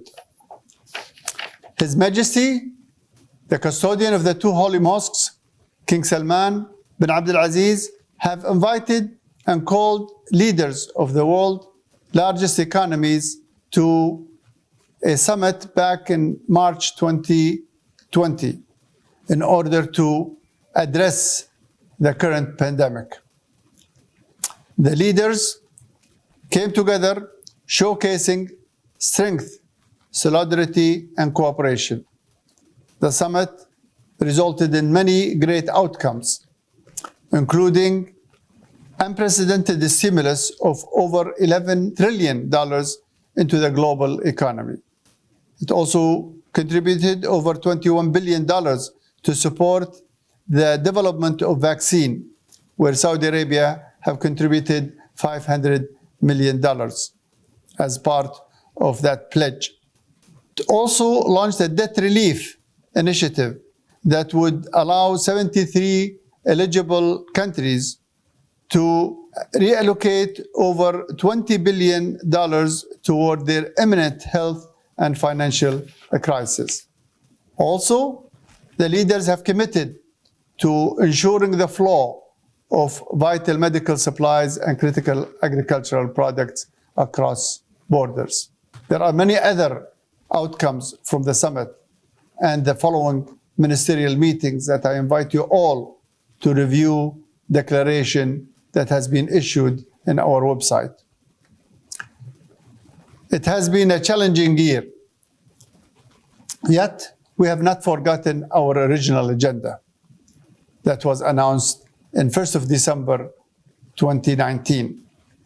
And therefore, we've been very busy this year, and we have held 23 ministerial meetings, 11 of which were extraordinary meetings to address the COVID impact on our society, economy, and livelihoods. We held 5 Sherpa meetings, including an extraordinary meeting, and we have one next week also. 73 working groups and 42 side events to complement the work of the working groups and the work streams. We also produced 11 statements and 4 communiques, all of this in addition to the Leaders Summit back in March 2020. G20. In the next few weeks toward the summit, we are going to hold 2 ministerial meetings, the 4th Finance Ministers and Central Bank Governors meeting, as well as the anti-corruption ministerial meetings. We also had an active year for our 8 special engagement groups this year. More than 50 individual statements, 15 joint reports, and countless meetings, developing thoughts and ideas and recommendations that are submitted to the leaders. We are very grateful to theirs and your work. This year, we are aiming to achieve the ambitions of His Royal Highness, the Crown Prince Mohammed bin Salman, and we have many outcomes that we will be announcing also again in our Leaders' Declaration.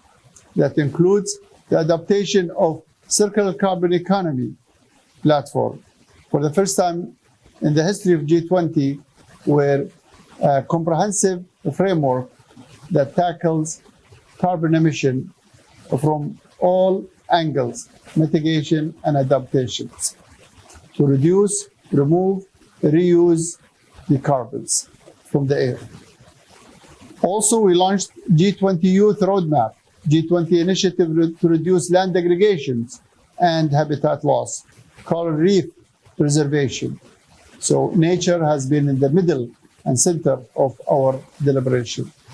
The real initiatives on the future of WTO to assure the flow of goods across border. The G20 Action Plan set out the key principle guiding our response and commitments that was produced by the finance ministers and central bank governors. Also, the debt service suspension initiative. And there are many, many other initiatives that has been launched this year that invite you to review them in our website. We are all stakeholders in this international system, and it calls upon us all to invest in the success of this historical year summit. With less than 2 months left, we are in the final stages of preparing for the Leaders' Summit. The Saudi Presidency Summit will have a strong overreaching focus.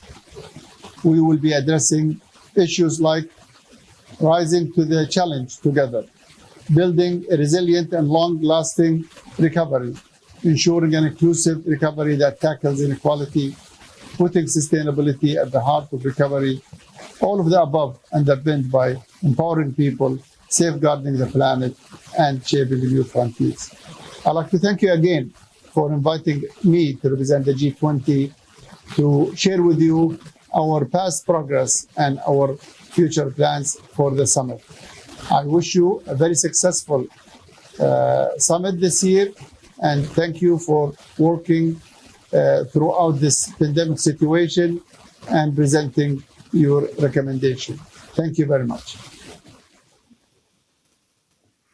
And thank you for this very rich background that situates the work that we're doing within the broader context of the overall G20 agenda under the presidency of the Kingdom of Saudi Arabia. Let me now turn to His Excellency Faisal bin Muammar.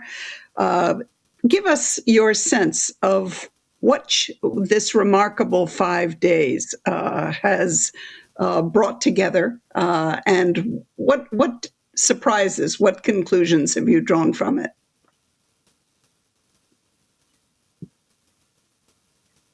You are one of us who join us in this journey. To start with, I would like to acknowledge the immense effort of the past 5 days. I would like to extend my sincere thanks to the Kingdom of Saudi Arabia and to the custodian of the 2 holy mosques, King Salman bin Abdulaziz Al Saud, and to the Crown Prince, His Royal Highness Prince Mohammed bin Salman Al Saud, for their leadership of the G20 process. I am also immensely grateful to them for their steadfast support to the interfaith dialogue, and for enabling CAICED to do the work we do in building bridges between followers of different religions and cultures. This year, the G20 has been called upon to deliver solutions to address some of the most serious problems our societies have ever confronted. I thank the G20 Secretariat here in Riyadh for their support and tremendous effort toward making this possible. To our partners, Mr. Moratinos, my dear friend, and his team at the United Nations Alliance of Civilizations, and to Professor Aram, and to you, Dr. Catherine Marshall, and his team at the G20 Interfaith Forum Association, my sincere thanks. And of course, it is a pleasure to conclude this event here from Riyadh, the host of the G20 Summit 2020, with my co-panelist, Dr. Abdullah Al-Humaid, and the National Committee for Interfaith and Intercultural Dialogue. Your support in organizing this event has been invaluable. And a special thanks to our team at CAICED Dialogue Center. You did an amazing job in really bringing this live to everybody, and it was the most successful event I ever attended. As I have said before, the road to Riyadh, did not start with this event. Over the past 6 months, hundreds of participants have joined us in 6 regional consultations. The recommendations from those meetings have been deliberated and collected by members of the G20 Interfaith Task Forces, working according to the themes of the G20 Summit in November. All these experts, policymakers, and religious leaders have given their time, expertise, and commitment to this process, freely and in the middle of a pandemic. I thank them for all their contribution. Their work has resulted in an impressive collection of concrete, workable recommendations for policymakers on the global problems of our time: COVID, inequality, inclusion, climate change, and safeguarding of religious sites. Thank you also to the more than 2,000 participants who have joined us from over 90 countries over the past 5 days.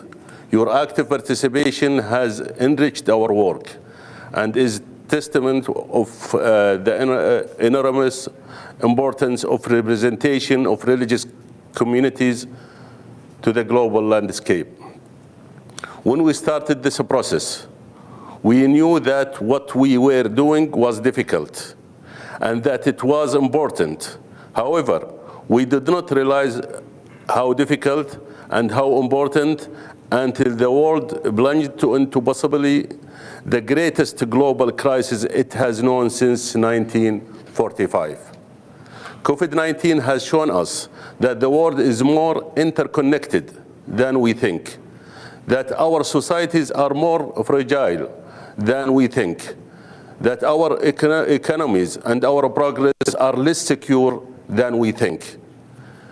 The past 5 days, as well as the months leading up to this G20 Interfaith Forum, have shown us that global cooperation and solidarity are more important than ever before. As we ask ourselves, how do we build a more inclusive, more equitable world? Religion and religious actors remain at the heart of the answer. Over the past 5 days, we have seen evidence from all corners of the world that religious leaders are instrumental in building a better world.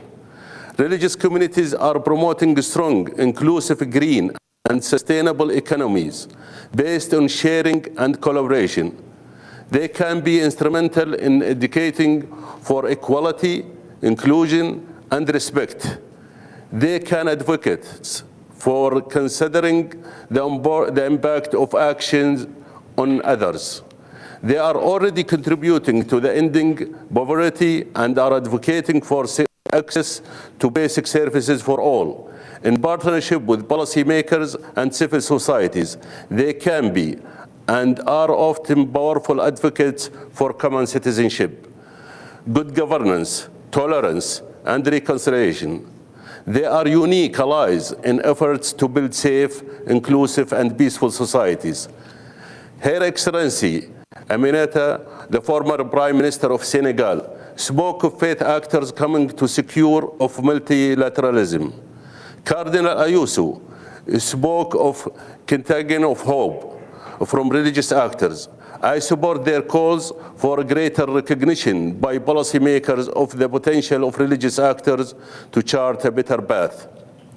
The G20 Interfaith Forum has demonstrated vast breadth and scope of work carried out by religious actors. I would like to reiterate my call to the current host of the G20 Summit, the Kingdom of Saudi Arabia, my country, and the next host, the Italian Republic, to acknowledge this contribution by recognizing interfaith collaboration as a formal engagement group to the G20 process. I would also call for the establishment of formal and informal engagement mechanism to ensure sustainable cooperation between policymakers and religious actors in each country. This type of formal engagement is also integral to preventing the manipulation of religion identities for the promotion of political agendas. Caysid has supported the development of interfaith platform in each of its focus countries, which provide a formal space for religious actors to collaborate in an interfaith setting with the state and policy actors. The model should be formalized, strengthened, and adopted in each country. In conclusion, I would like to reaffirm the vital importance of a closer connection between religious leaders and policymakers. As my friend Mr. Moratino stated, there is a need for convergence between faith actors and state actors. Investment and dialogue is needed to build these bridges. Caysid stands with the interfaith community and United Nations and is committed to working with both these actors through training, capacity buildings, consultations, and advocacy. Thank you very much. Dr. Catherine.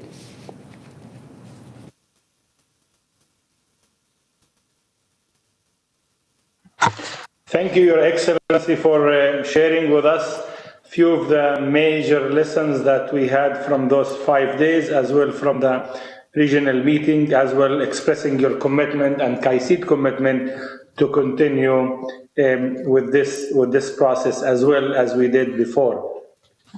Allow me to stay with the host country and with our local partner, the National Committee for Dialogue, Dr. Abdullah Al-Humaid, a colleague and a friend, who has been also with us since we began the planning for this event.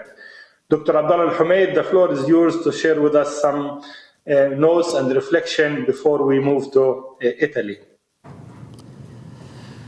Well, thank you, Dr. Mohammed, and thank you for everybody. Good afternoon, good morning, good evening.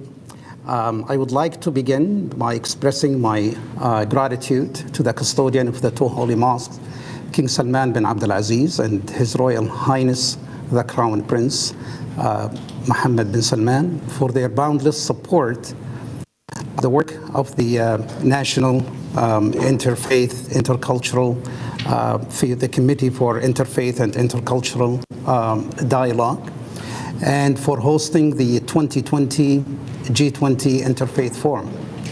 I also would like to thank the members of the National Committee for Interfaith and Intercultural Dialogue for their good advice during the preparation for this event.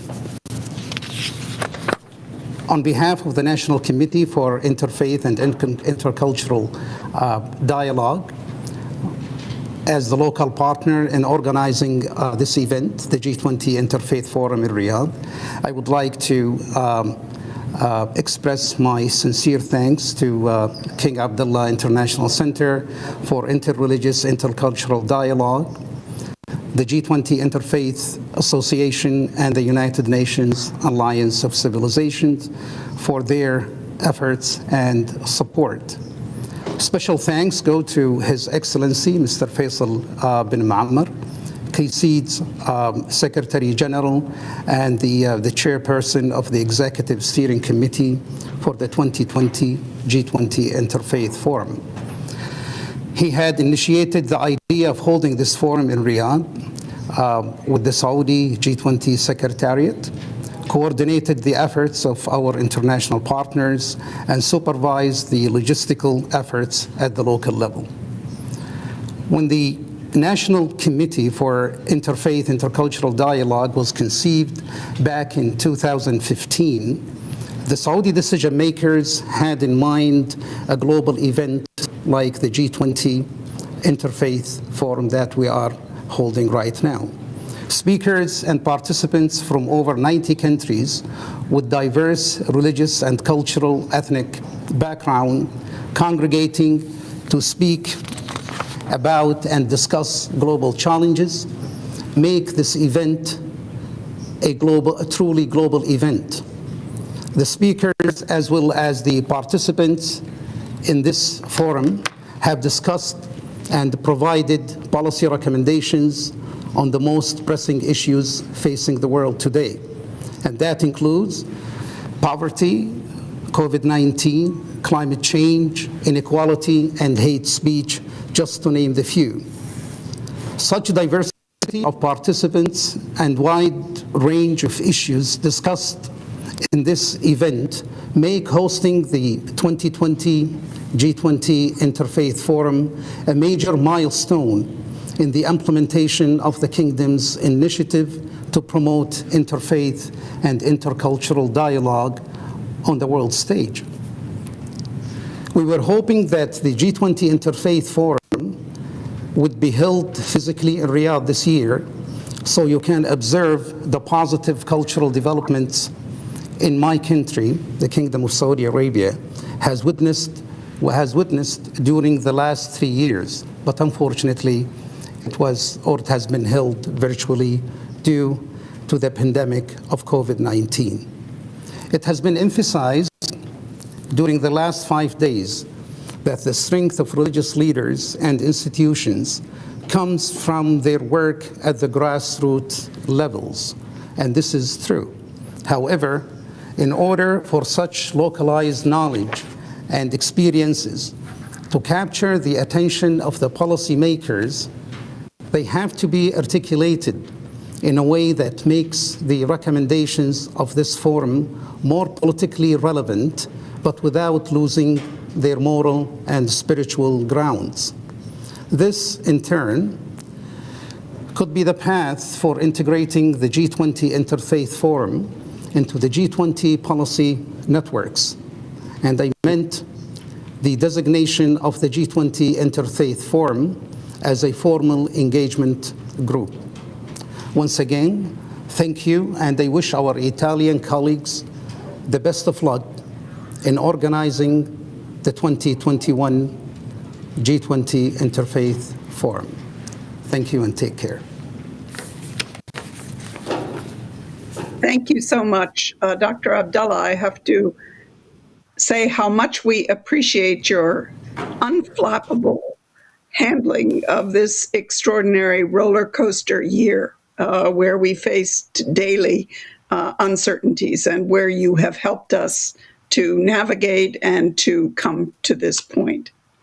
So let us now to the next host for the G20, which is Italy.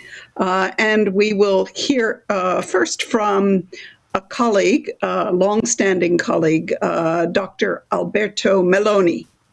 Dr. Meloni. Thank you very much. And thank you to the host country for the immense work that has been done. And we have all appreciated in the past days following the panels and the plenary sessions of this unusual way of celebrating the Interfaith Forum. For next year, Bologna is waiting for you.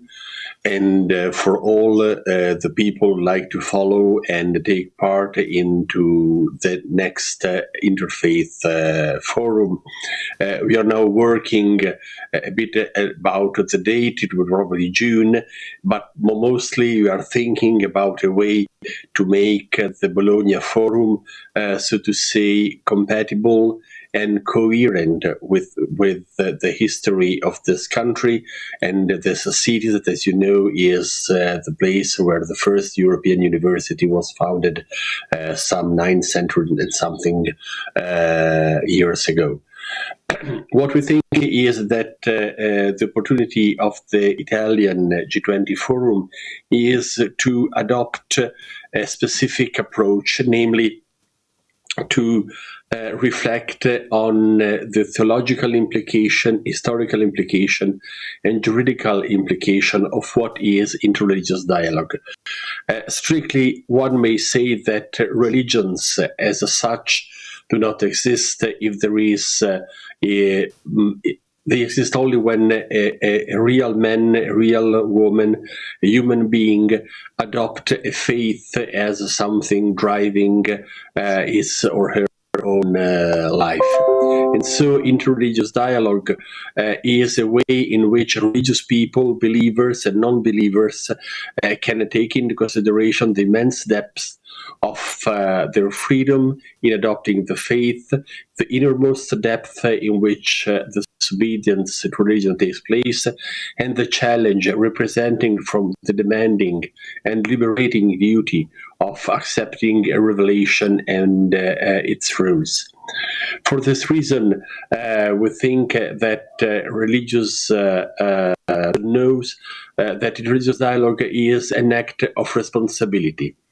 Responsibility to take up the story of tragedy and the story of compassion that this religious family bring.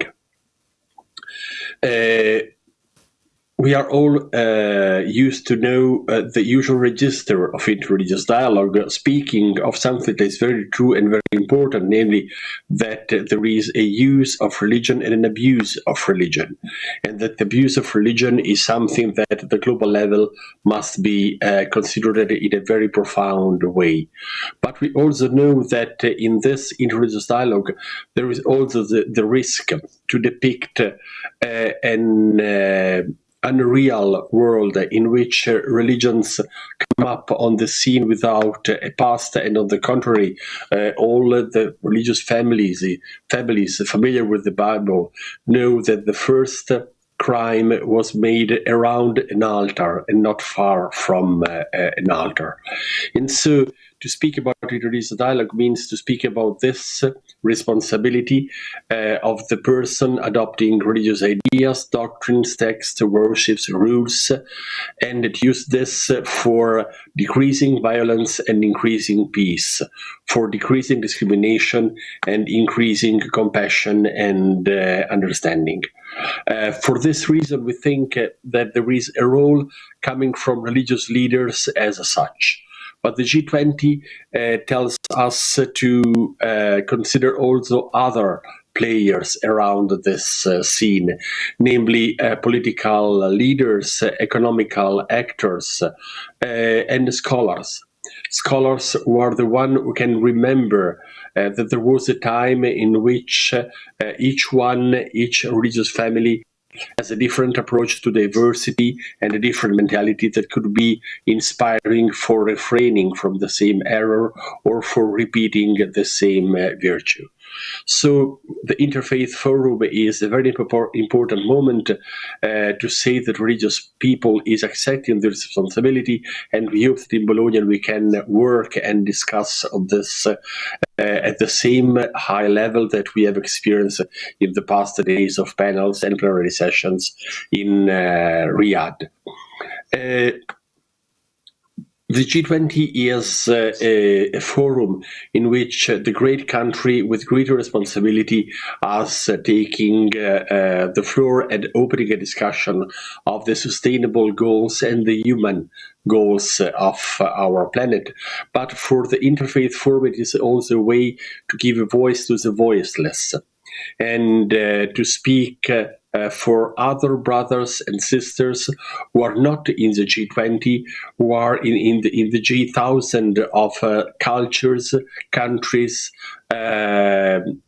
cities in which there is the same hope for peace and the same hope of understanding that we want to represent. And so the IF20 could be an opportunity, and we hope that Bologna will be capable to do this, to offer the support to a multilateral, international, global dialogue, and also to offer to the G20 some useful insight. As you know, we have been in the past edition of the G20 Interfaith Forum, and in this so important and successful Riyadh Interfaith Forum, we have been careful in trying to offer to the G20 leaders positions and consideration that can be fertile for their discussion. But we are also conscious that there are specific issues that come from religions, and we hope that the logical reflection that we can develop from here to next year in Bologna can be important also for them.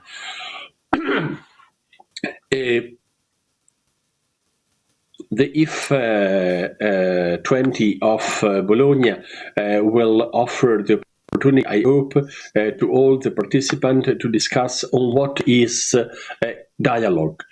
We have to open a dialogue on dialogue. Everybody knows the position that Hans Küng developed in the 80s and in the 90s. The idea that there was a veltatus, a standard ethic, compatible and derived from all and different religious traditions. I'm not on this way. I think that we must reflect on another issue, namely to discuss how each religious tradition is capable to root inside its own revelation, inside its own doctrinal treasure, the reason for understanding the other, for respecting the other, for making of the other a brother and a sister. And so this will be one of the points that we want to submit to you for the next G20 forum, namely to come with a strong position encouraging the different religious traditions to take their own responsibility and to offer proper insights to everybody. Bologna is not, in this case, a neutral city. It is not in Holy Land like Riyadh, but is in a land of knowledge that is, to a certain extent, sacred by the research for the truth made by thousands of scholars and students coming and looking for a better future and more profound knowledge of different disciplines. Bologna has been a city of intolerance and a city of tolerance, a city of war. You will not see anymore the walls made to wage the war against Ferrara, but it's also been a city of peace, and we hope that living a few days in this city, you will experience the same idea of a path going from violence to understanding. And so we do hope that you can share with us the event next year in Italy, and on behalf of the city of Bologna, on the Italian presidency, we would be very honored to have all of you as guests of us in Bologna next year. Thank you, Catherine. Thank you. Thank you. Thank you, Professor Morley. We'll come back to you about those interesting suggestions you made But thank you for the welcoming remarks to Bologna for next year. We'll go now. We were with the Professor Meloni from an academic and scholarly theological institute. Now our other host will be, I think, Cardinal Zubi from Bologna as well, who will also deliver a message for us here. Here's the message. Un saluto da Bologna, a un incontro che per noi è tanto importante e era naturale che Bologna venisse a Riyadh per questa occasione del Forum Interfaith del G20 e che possa rivolgere a voi tutti un saluto della mia personale vicinanza in un incontro davvero così importante, in un momento così importante nelle quali i credenti si interrogano insieme, sforzano di incontrarsi e potremmo dire davvero il contrario alla pandemia. La pandemia divide, il male che divide tutti, un incontro come questo è che tutti sono uniti per cercare assieme il bene. Noi infatti crediamo non allo scontro ma al dialogo ed siamo all'inizio di questo dialogo, non è certamente il primo, c'è una storia che ci precede, ma una storia oggettivamente ancora molto breve, che ha tanto bisogno di crescere e che si deve confrontare contro tanti nemici, ma oggi il vero nemico è la pandemia della guerra. Non è soltanto la pandemia del Covid-19, ci sono tante pandemie, quella della guerra è quella su cui ci dobbiamo confrontare.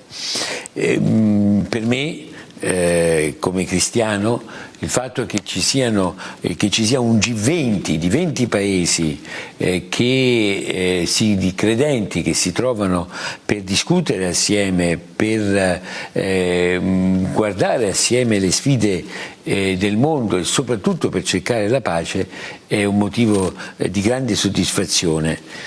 Insieme ad Alberto Melloni, che prepara questo incontro, l'anno prossimo vi aspettiamo a Bologna.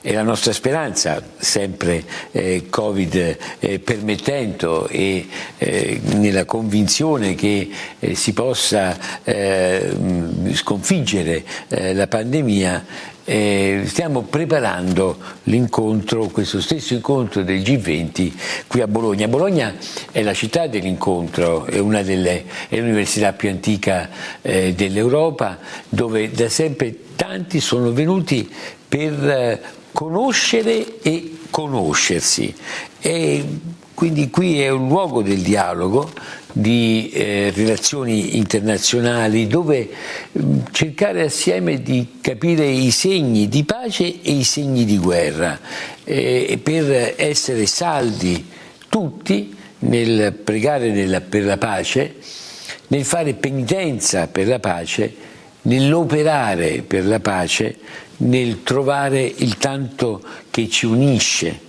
Quello che ci unisce infatti non è poco, qualche volta possiamo pensare che c'è tantissima diversità e poi c'è un pezzettino che ci unisce. Pensiamo di no, ciò che ci unisce è che tutti possiamo trovare nelle tradizioni a cui apparteniamo la ragione del rispetto e dell'amicizia verso l'altro, e chi non sa trovare nella propria fede le ragioni dell'altro non ha una fede, ma una ideologia che può pretendere di parlare in nome di Dio, ma in realtà è la voce del divisore, perché nella nostra fede, nella fede di ciascuno, siamo tutti sempre invitati a capire le ragioni dell'altro e quindi a incontrare l'altro. A Bologna chiederemo a teologi, politici, a pastori, a studiosi di farci avanzare, perché la ricerca della pace deve crescere e dobbiamo essere ancora più forti, dobbiamo davvero vivere una unità, una conoscenza, e G20 rappresenta davvero tanta parte della nostra casa comune, per poter fissare in pochi punti le cose essenziali con le quali possiamo camminare insieme nella fraternità e nella pace giusta.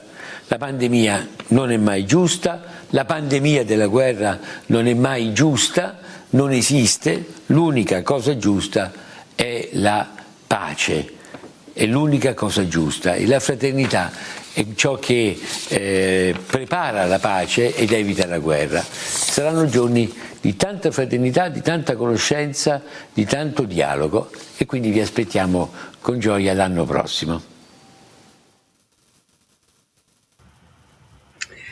I think that this gives us a hint both of the practical plans, but also of the spirit that's we have in store for Italy and for Bologna.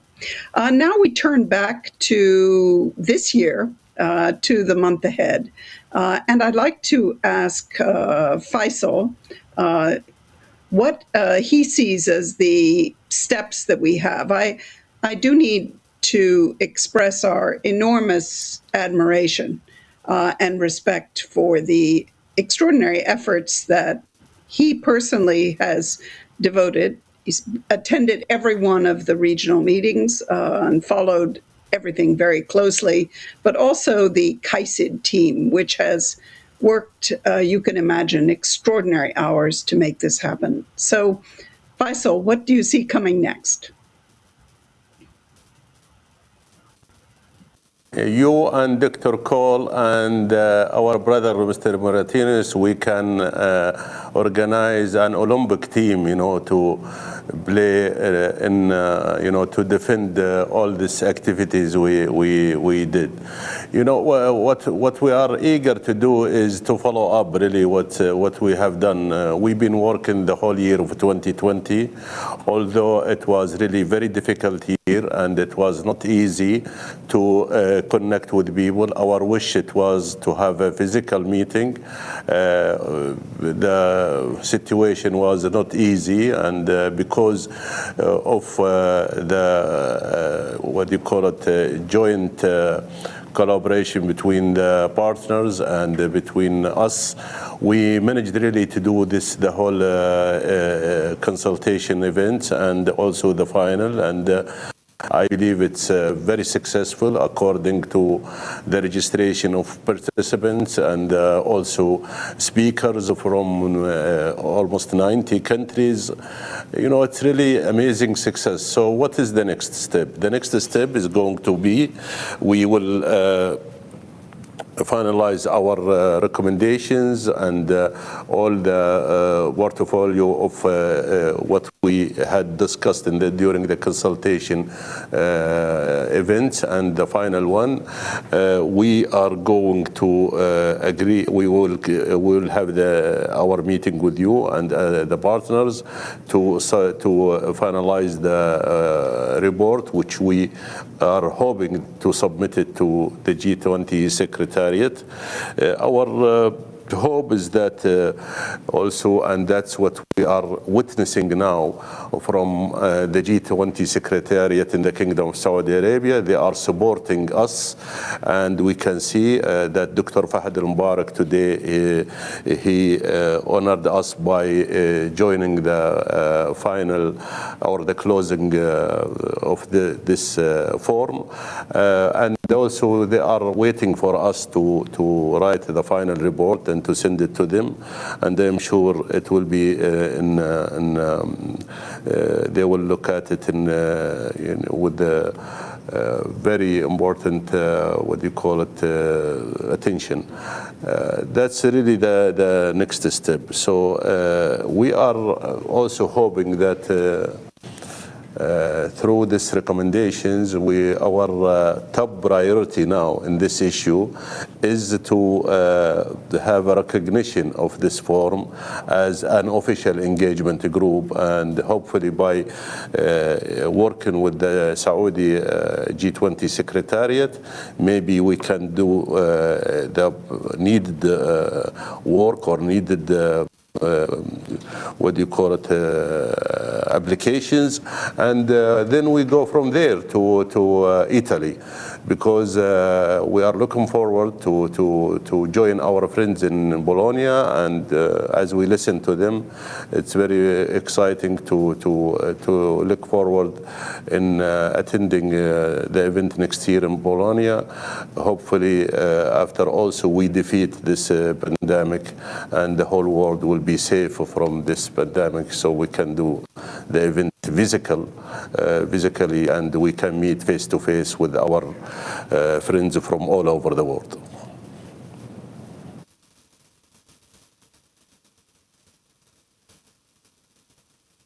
Thank you, Your Excellency, for clarifying the way forward as well. Maybe we can go back to you, Professor Meloni. You come from a theological institute and from a university, and in your introduction you talked about next year plan, really more to know the other. You said from dialogue on dialogue, as well as you said voice to the voiceless. And you also said the city is city of intolerance and tolerance. I was intrigued by that, and I plan to ask you more about what do you think the role of theology and religious institutions in advancing the G20. As you know, the model we used here in Kaysid, as well as with our partners in the G20, is really to maybe avoid theology and talk more about dialogue of life, something that we focus more on voice to the voiceless. So how do you envision this relationship as somebody who works in theology as well? Briefly, please. I belong to a generation in which the most famous prophet was John Lennon, and the idea that the world of the future would have been a world without religions.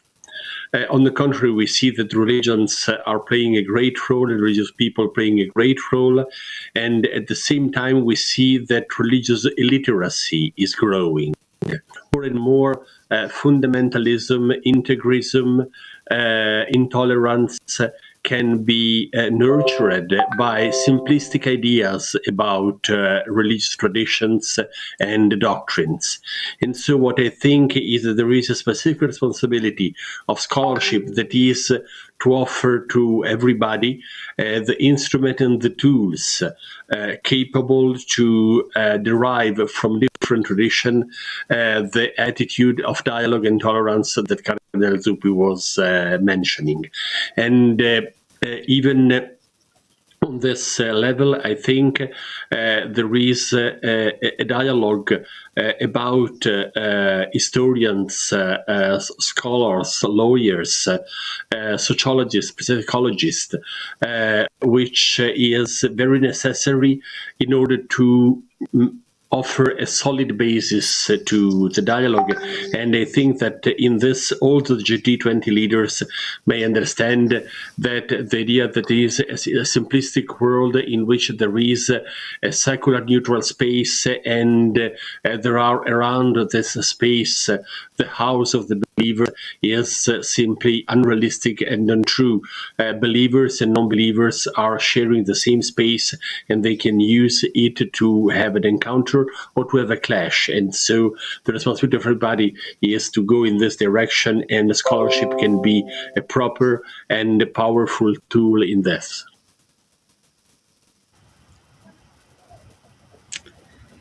Thank you. Let's go back to Dr. Abdallah and ask if you have some advice or one piece of advice for your Italian colleagues, apart from not having a pandemic. What would spring to your mind after spending this year focused on the G20 Interfaith Forum? Well, thank you, Catherine. That was really a good question, because I am not sure if we, for us here in Riyadh, if we had a local event or if we were local organizers, because most of our work was actually done online. And with this advancement of information technologies, distance and physical location become increasingly irrelevant. We learned a few good lessons from this experience, and maybe our Italian colleagues could benefit from our experience. The use of information technology was actually very helpful in organizing such event, especially when it comes to the issue of access. Some of the participants or speakers may not be able to attend physically for either financial reasons or health reasons, but they could participate online. And my suggestion is that our Italian colleagues could think of holding a hybrid model for the next the G20 Interfaith Forum, where a lot of people would be given the opportunity to take part in this event without going through the hardship, whether physically or financially. So that's maybe the most important lesson that we learned from this experience, and I think it opens other opportunities for our friends in Italy and somewhere else. Yeah, thank you. Thank you, and again, our deep appreciation for your generosity and openness, and the dream of having the kind of event that we had spoken of is still very much alive in our minds. Now, Mohammed and I have been invited to give a very few first reflections on what we drew from this. I want to emphasize that this is a continuing process, and what we have seen, even with the extraordinary efforts of the last few days, is the tip of the iceberg of the kind of work that the network of networks of religious, cultural, traditional institutions are doing in every corner of the world. You saw a fraction of it. And each one of the topics that was discussed here will be continued over the months and the years ahead. Specifically, I think we've seen very much the reality of the dangers and the opportunities in a crisis. We saw and we heard about the grief and the turmoil that is facing so many people in so many corners of the world. Sometimes it seemed far away as we looked at our screens. I also wonder sometimes whether many people don't realize the full impact of the projections we're seeing of economic contraction, of vulnerability of so many, of the loss of jobs, the extraordinary impact of most of the world's children losing time in education. We've been reminded of vulnerabilities, deep vulnerabilities, which I think we see, or I certainly see, as the primary mandate, mission of the religious communities to hear their voices and to lead to action. The inequalities in the world are stark, and the COVID pandemic has made them so much clearer. Clearly, the religious communities have countless specific ideas, recommendations, and proposals, which are being put together from the regional consultations and from continuing working groups that the Interfaith Association is working on. There are a couple that I think are very important. In what I'm seeing and reading, the way out of this crisis is tied closely to the development, testing, and diffusion of the vaccine.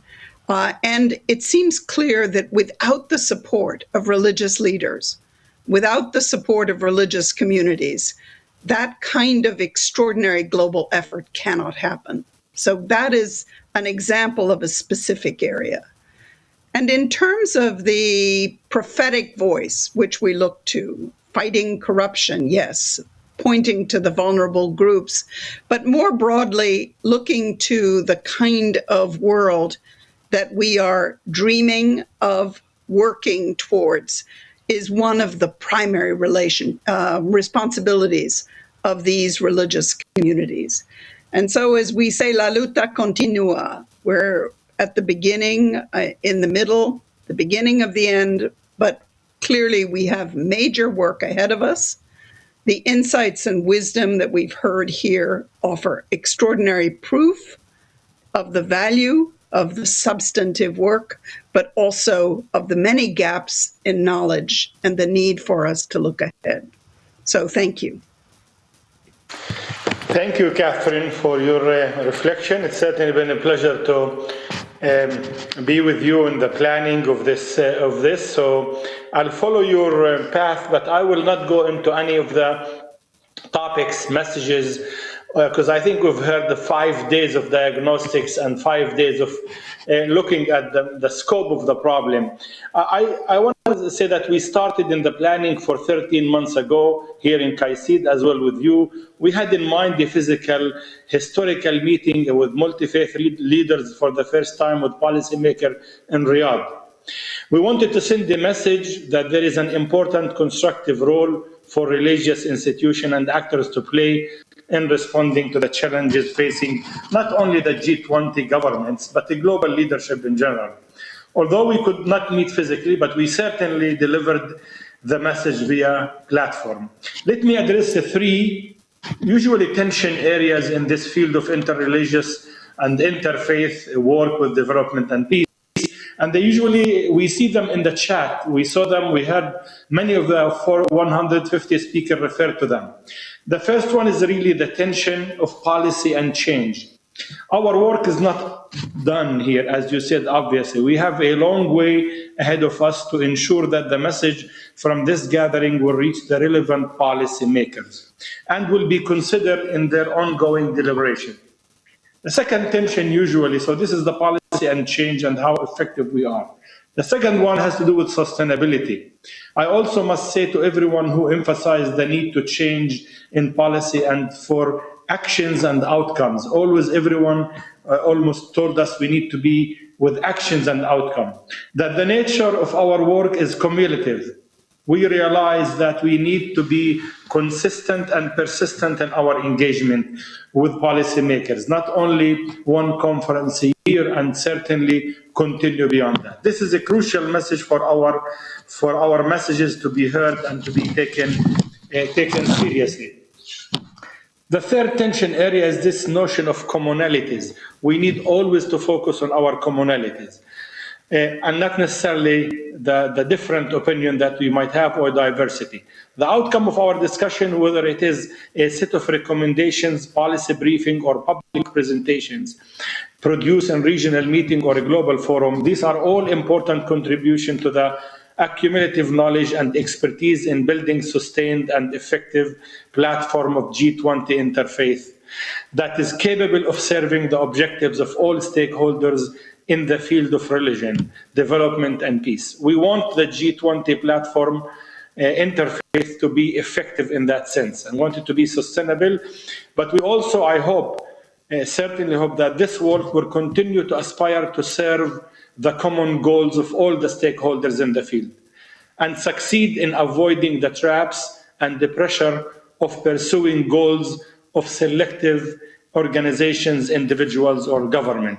And that's, I think, crucial for any mega work that Catherine was referring to. The last tension is really the message of inclusivity. The message we continuously heard from the 150 speakers or so and hundreds of participants in the regional meeting and over 3,000 or 2,000 here in this panel, 2,000 to 8,000 I have heard number here, were underlined by the principle that the G20 Interfaith platform relevancy, effectiveness, and success are conditioned by implementing its aim to be inclusive in terms of religion, race, gender, ethnicity, and region and other forms of diversity. And also to focus on common global agenda and issues of interfaith, multi-faith, and faith-based organization. This is the process that began in Australia, Turkey, Germany, Argentina, Japan, and now 2020 is concluding in Saudi Arabia, and inshallah next year in Italy it will be also inclusive and even aspire to more inclusivity. As a member of the planning committee and the focal point at CAICID, I'm grateful for all those who contributed to this process. However, I must especially, like my colleagues, recognize our team in CAICID Vienna and beyond who put their efforts, really immortal efforts, in an instrumental way throughout the processes and all the phases. Thank you all for your patience and the flexibility. Now we'll listen to the statement that was agreed upon by the partners as of all of us saw the need to issue a statement that captures some of the main points that we agreed upon as partners, I emphasize. Thank you. Statement at the closing of the 2020 G20 Interfaith Forum by the organizing partners. October 17th, 2020. As this year's G20 Interfaith Forum came to a conclusion, the key organizers, His Excellency Faisal bin Muammar, Secretary General of the International Dialogue Center, CAICID, Professor Cole Durham Jr., President of the G20 Interfaith Forum Association, His Excellency Miguel Angel Moratinos, High Representative of the United Nations Alliance of Civilizations, and Dr. Abdullah Al-Humaid, Secretary General of Saudi Arabia's National Committee for Interfaith and Intercultural Dialogue, highlighted central conclusions emerging from the forum. The partners thank the Kingdom of Saudi Arabia for its unwavering support for and participation in the G20 Interfaith Forum and extend their high hopes for a successful G20 Leader Summit. The G20 Interfaith Forum concludes an elaborate consultation process that has involved religious and multi-religious leaders and institutions, policymakers, and a rich network of faith-based organizations, and was conducted digitally across 70 countries on 5 continents. Recommendations from this months-long series of consultations on pressing challenges facing the human development agenda were reviewed at the 2020 G20 Interfaith Forum, which concluded on October 17th.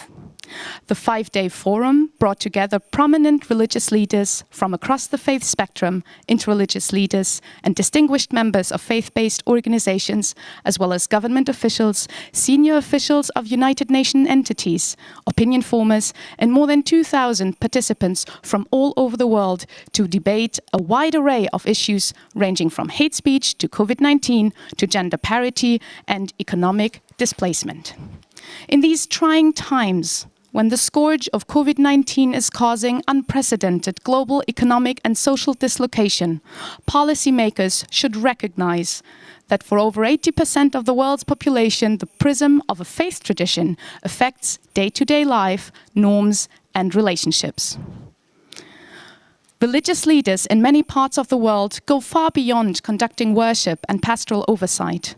Their leadership exemplifies the spiritual and practical ideals of charity, security, common purpose, human rights, and cohesiveness for everyone, including the most vulnerable in all societies. Recommendations considered during the forum are grounded in the experience and wisdom of the world of faith and the experience and insights of religious actors and institutions. Proposals address all aspects of the global human development endeavor as framed in the United Nations Sustainable Development Goals. Priority recommendations will be submitted to the November G20 Leader Summit in Riyadh, Saudi Arabia. The breadth of topics considered highlights for us the need for more systematic continuing relationships among faith leaders, governments, the United Nations itself, and global opinion formers. Recommendations include the following. 1.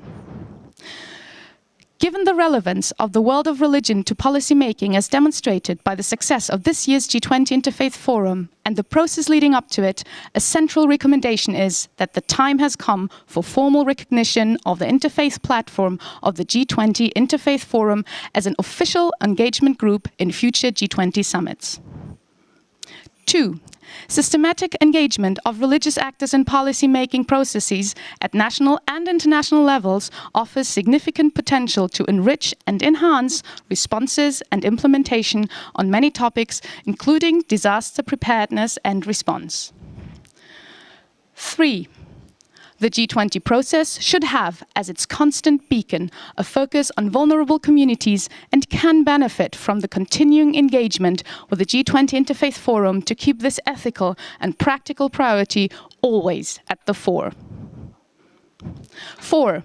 In coming days, priority attention needs to be given to engaging religious communities in development, testing, and distribution of anti-COVID-19 vaccines.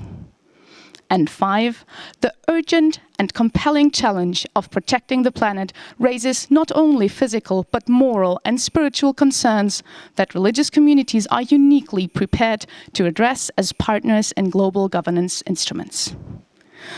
The partners express their thanks to the remarkable group of religious leaders and actors, religiously affiliated institutions, public officials, academics, and other experts, all of whom have contributed their time, their insights, and hard work to make the 2020 G20 Interfaith Forum Saudi Arabia a great success. Your Excellency Faisal bin Muammar, please take the floor for your final remarks.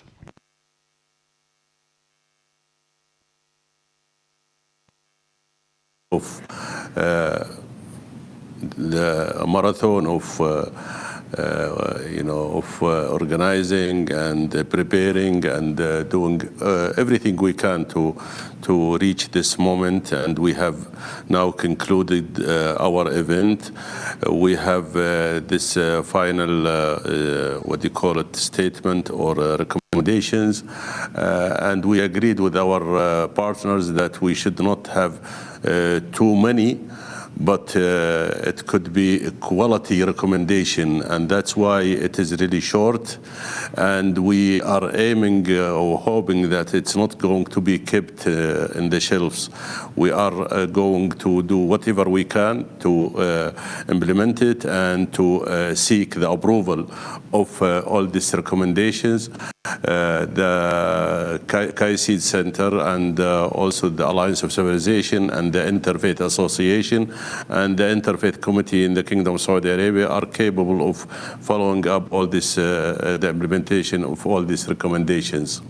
I am grateful to all the speakers and to all the people who registered to listen to this event, and I'm grateful to also to our partners who really work with us shoulder to shoulder. You know, it's really for us unique experience, and we are getting closer and closer to international organizations and to the United Nations to enhance the role of religious leaders to support policymakers. Finally, I am deeply grateful to our team at Catholicosate, because I've been following their work the whole year and seeing that they devoted their time and their knowledge and their experience to do whatever they can to make this event succeed. They were standing, although it was they were working in difficult environment and circumstances because of COVID-19. So special thanks to all of them, because I know what they did to support this the consultation meetings and also the final event. Especially to Professor Mohammed Abu Nimr and our directors at the center and our deputy Ambassador Alvaro Albisetti and whoever participated. I don't want to name all of our team. I'm sure that also from the Alliance of Civilization, Nihal, and the team of the Alliance, and also the team of the Interfaith Association, and also the team of the Interfaith Committee in Riyadh. So I'm grateful to all of them, and I wish everybody a safe life, and also I wish we can see, or we pray that we see each other in Bologna in a good health and a good spirit. Thanks again to the Kingdom of Saudi Arabia for allowing us to organize this event and to celebrate the success of it.